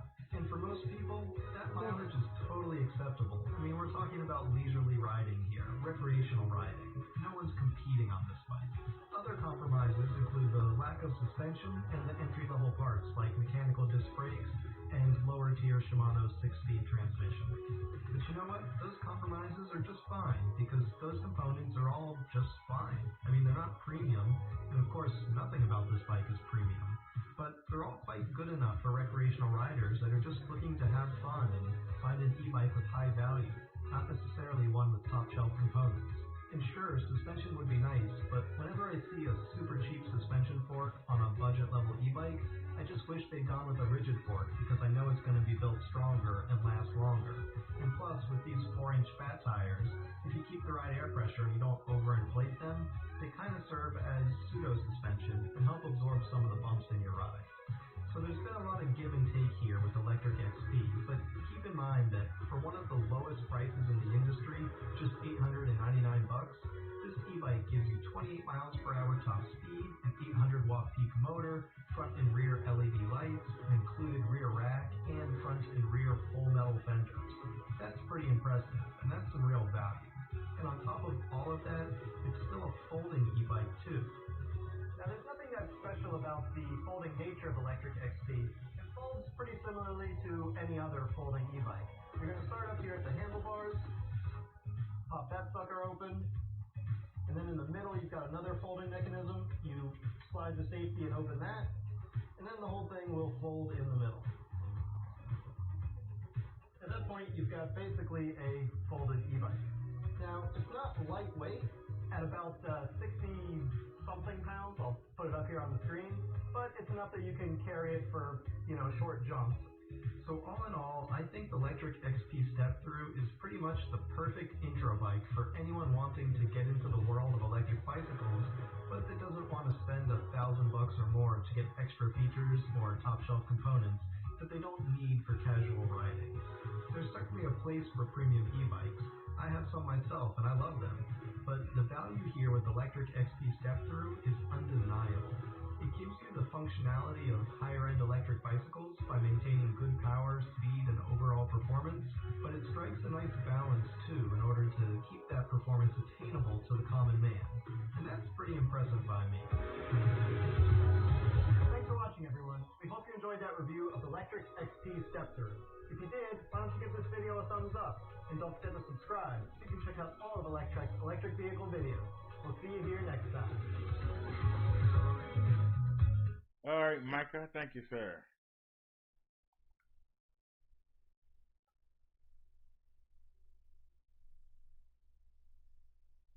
It's 5:39 in the morning. Are you serious? And we got Saturday sermon tomorrow. Well, Mr. Freeman, it depends on Donald Trump. Trump could have been put him out.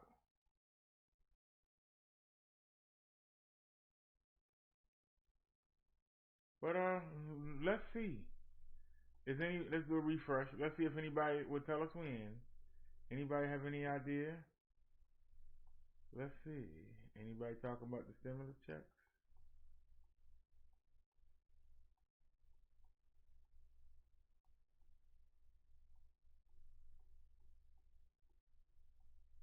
Nobody talking about the stimulus checky weckies?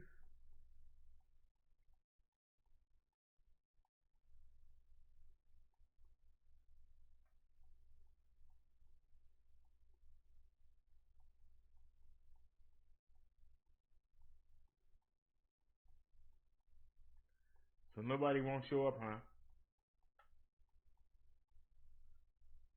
All right. Let's check out Hustle.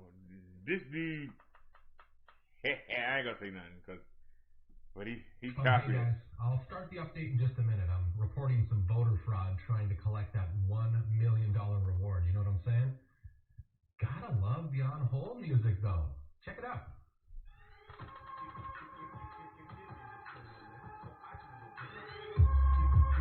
Look at him.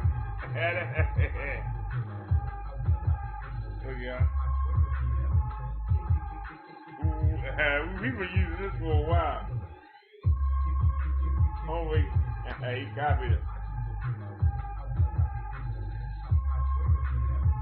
Y'all know that this same video is playing behind my head.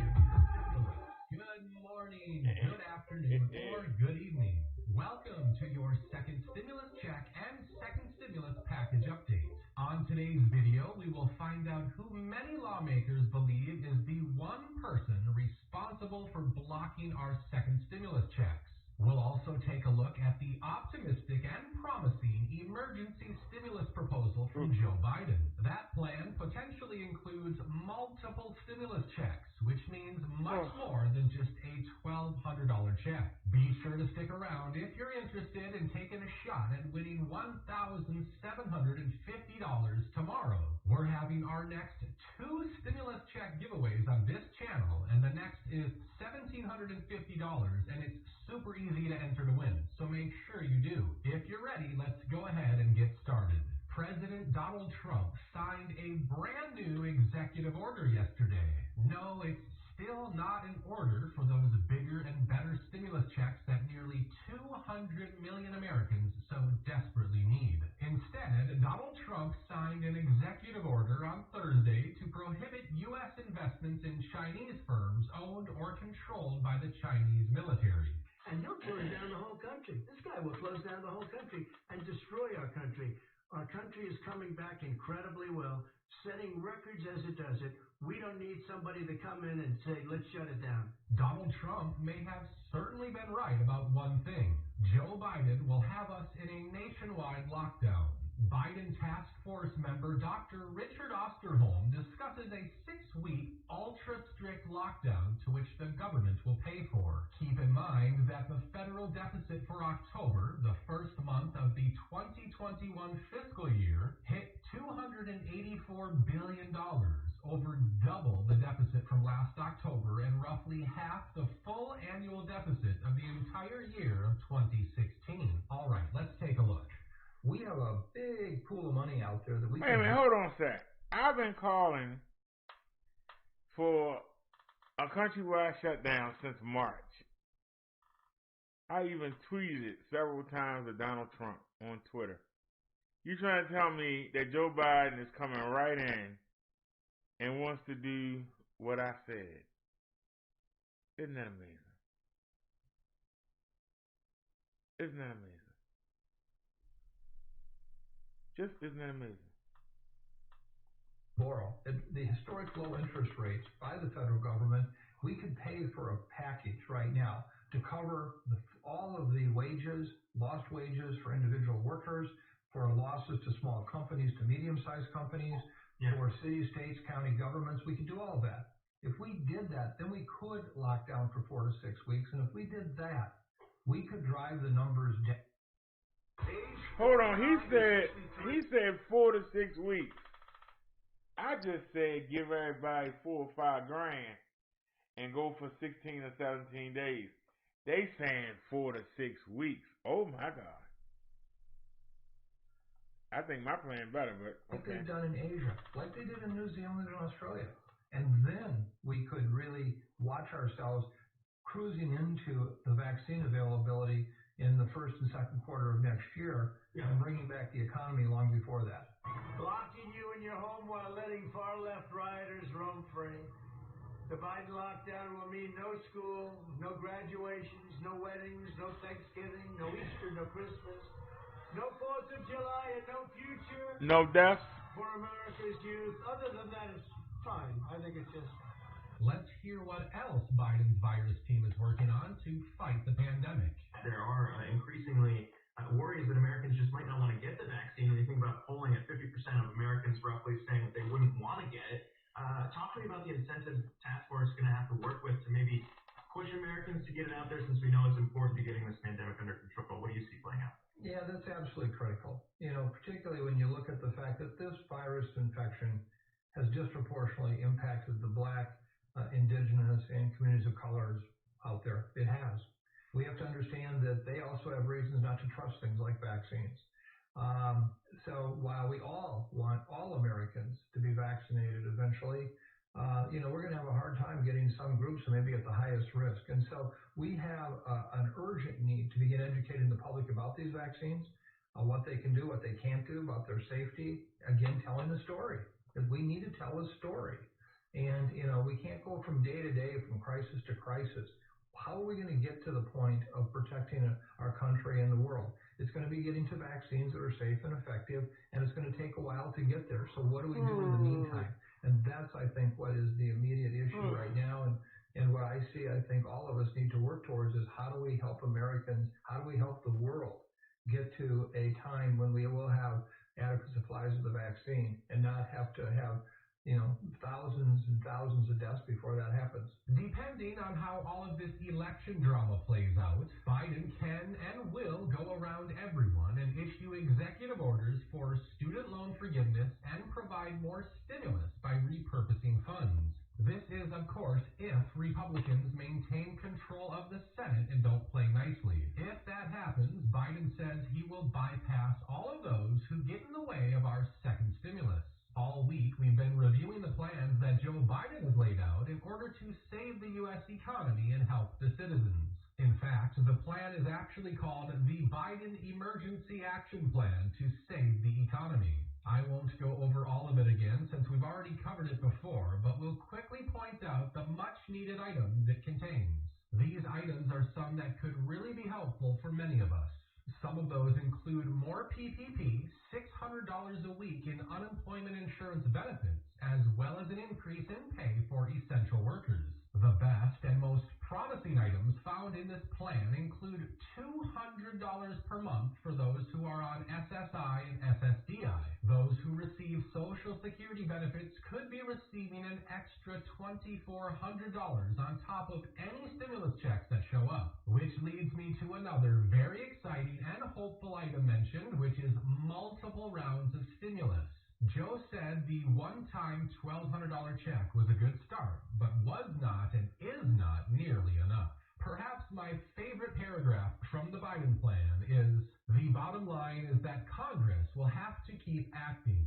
This is not the last bill. There will be more. And Joe Biden would do whatever it takes, spend whatever it takes, move heaven and earth to help all the people harmed by this crisis. I think that sums up exactly what the American people need right now. We need to see Congress keep moving forward with stimulus packages and checks for the people, no matter what. Post office rescue, airline and bank bailouts, these should not come first before the families of our country. Invest the stimulus money into the people who can then go out and invest in food and shelter and eventually back into the economy. Circling back to the student loan forgiveness that would be included in this emergency plan, $1.7 trillion of outstanding student loan debt means that the United States government is one of the largest banks in America. 1 of every 5 loans defaults, leaving many people unable to pay that debt. With the student loan moratorium ending soon, 45 million people will need help urgently. Senator Elizabeth Warren has been on a mission to get things done. Warren started it all off with the following tweet. Biden-Harris can cancel billions of dollars in student loan debt, giving tens of millions of Americans an immediate financial boost and helping to close the racial wealth gap. This is the single most effective executive action available for a massive economic stimulus. Elizabeth didn't stop there. During a recent conference call with other lawmakers and banking officials, Warren called out one person specifically and said enough is enough. Now, 6 months ago, however, House Democrats passed a comprehensive relief bill. And for 6 months, Mitch McConnell has refused to let the Senate vote on that bill. In the meantime, unemployment benefits ran out, evictions resumed, state budgets cratered, and black and brown workers paid the highest price. So I'm worried because this creates a very dangerous cycle. When families and small businesses lose federal help and they can't pay their loans, then the banks and then our entire financial system are at risk. And sure enough, the banks are now reporting that they anticipate higher loan default rates. Warren continued by warning about the damage that is being created by withholding stimulus relief for the country. We got a commercial. For your extra $200 a month. Man, I can't tell you. And you said right there in the stress test that the projections on capital depend on there being a stimulus. And look, families need help. They've needed it all summer while Mitch McConnell has stubbornly crossed his arms and refused to let us vote. And now Senate Republicans are doing even more damage to our economy if they don't put a relief bill out that is big enough to get the job done and up for a vote.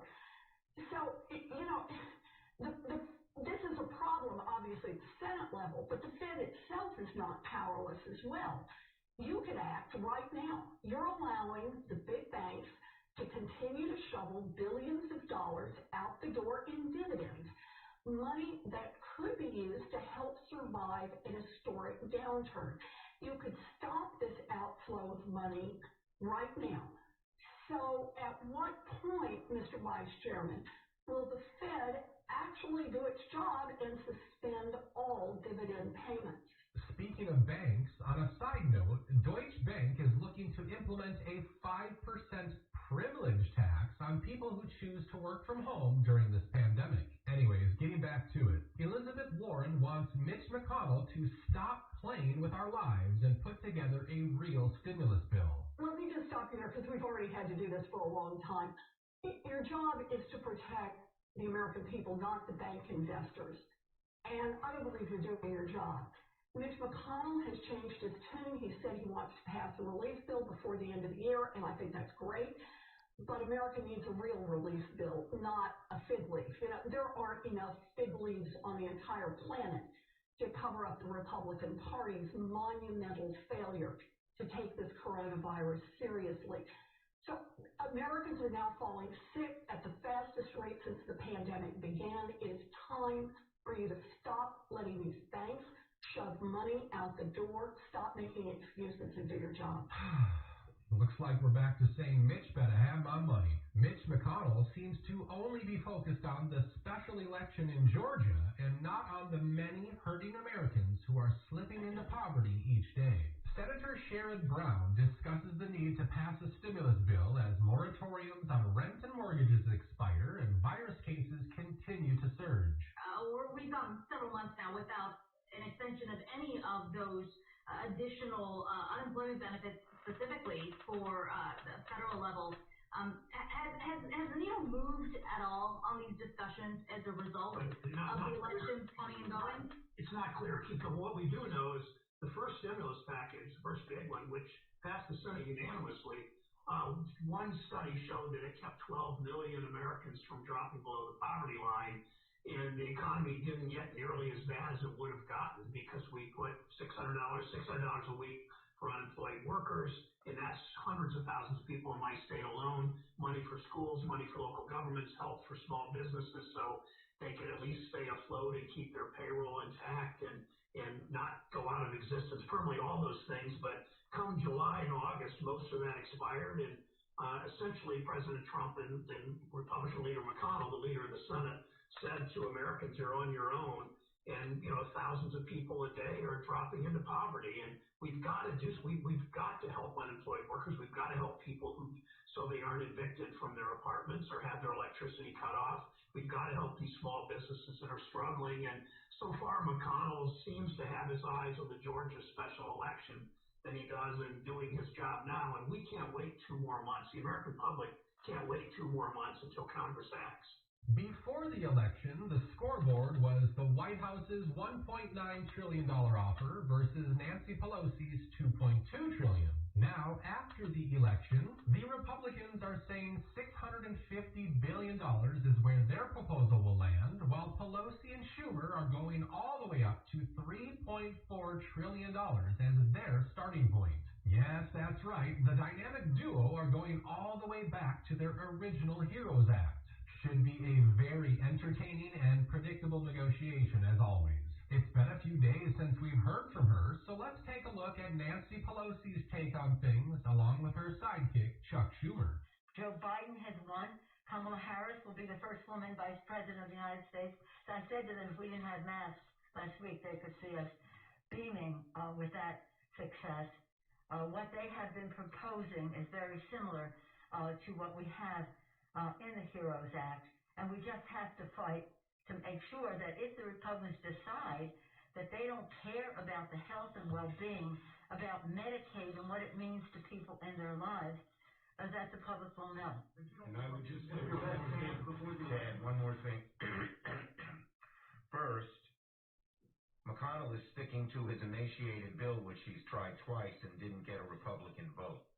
That's sort of a non-starter. And then he said, because we have a vaccine, there's even less need for a bill. Vaccine makes greater need for a bill because it has to be distributed fairly and equitably, and there needs to be education that it's healthy and everything else.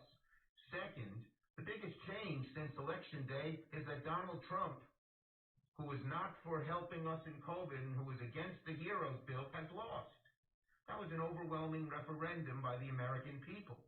So yes, we think there has been change. It should move things in our direction. We're willing to sit down and talk. They haven't wanted to talk. They seem to have stuck to their position. Just add Chuck Schumer to the list of politicians who have been shouting from the rooftops to stop playing games and pass a bill already. The Donald Trump approach was repudiated. The Joe Biden approach was embraced. And that's why we think there's a better chance to get a bill in the lame duck if only the Republicans would stop embracing the ridiculous shenanigans that Trump is forcing them to do, in the election, and focus on what people need.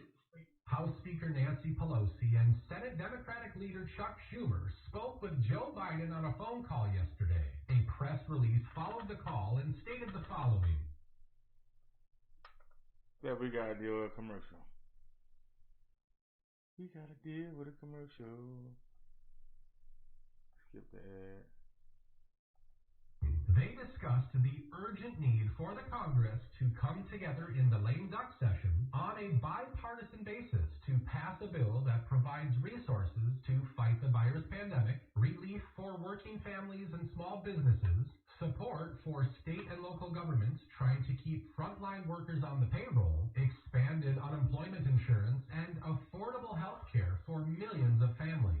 So, as I said before, we should be seeing more back and forth and blame game taking place from our favorite politicians until January. It's a good thing you're watching this video and not have to wait that long for some help. Our 4th stimulus check giveaway is happening tomorrow, and I'm so excited that one subscriber will win $1,750.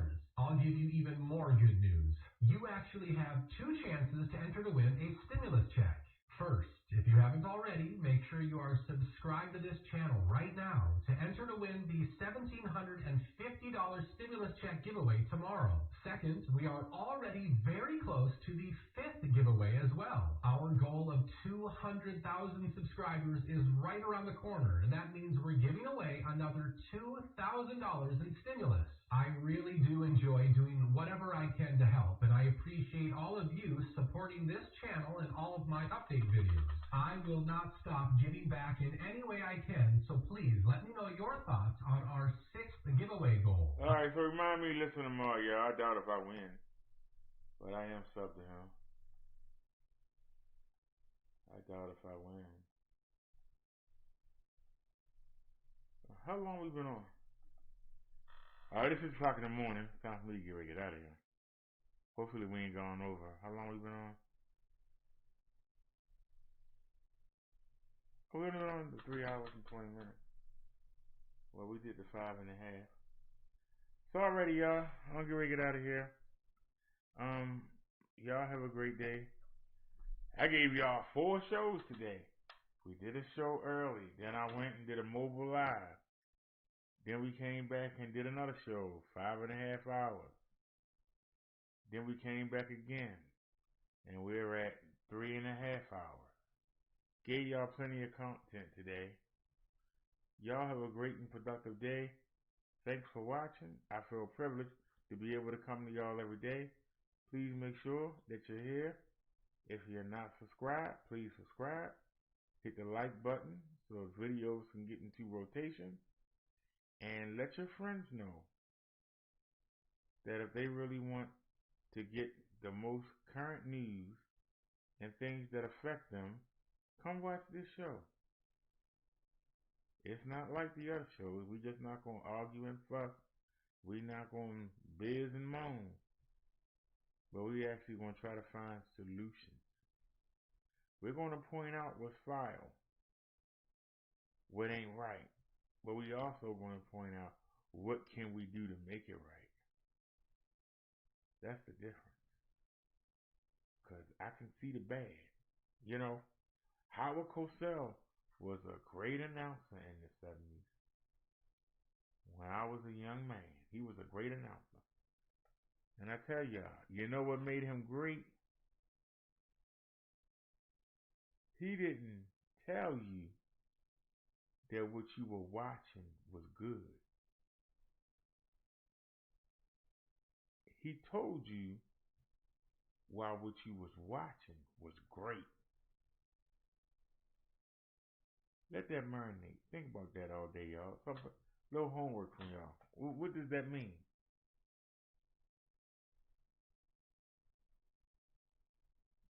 I can see what's going on.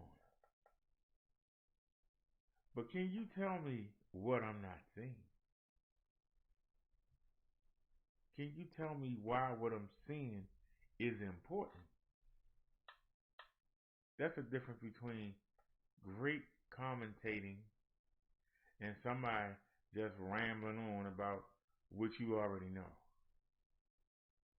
Can he give you insights into what it is you're talking about?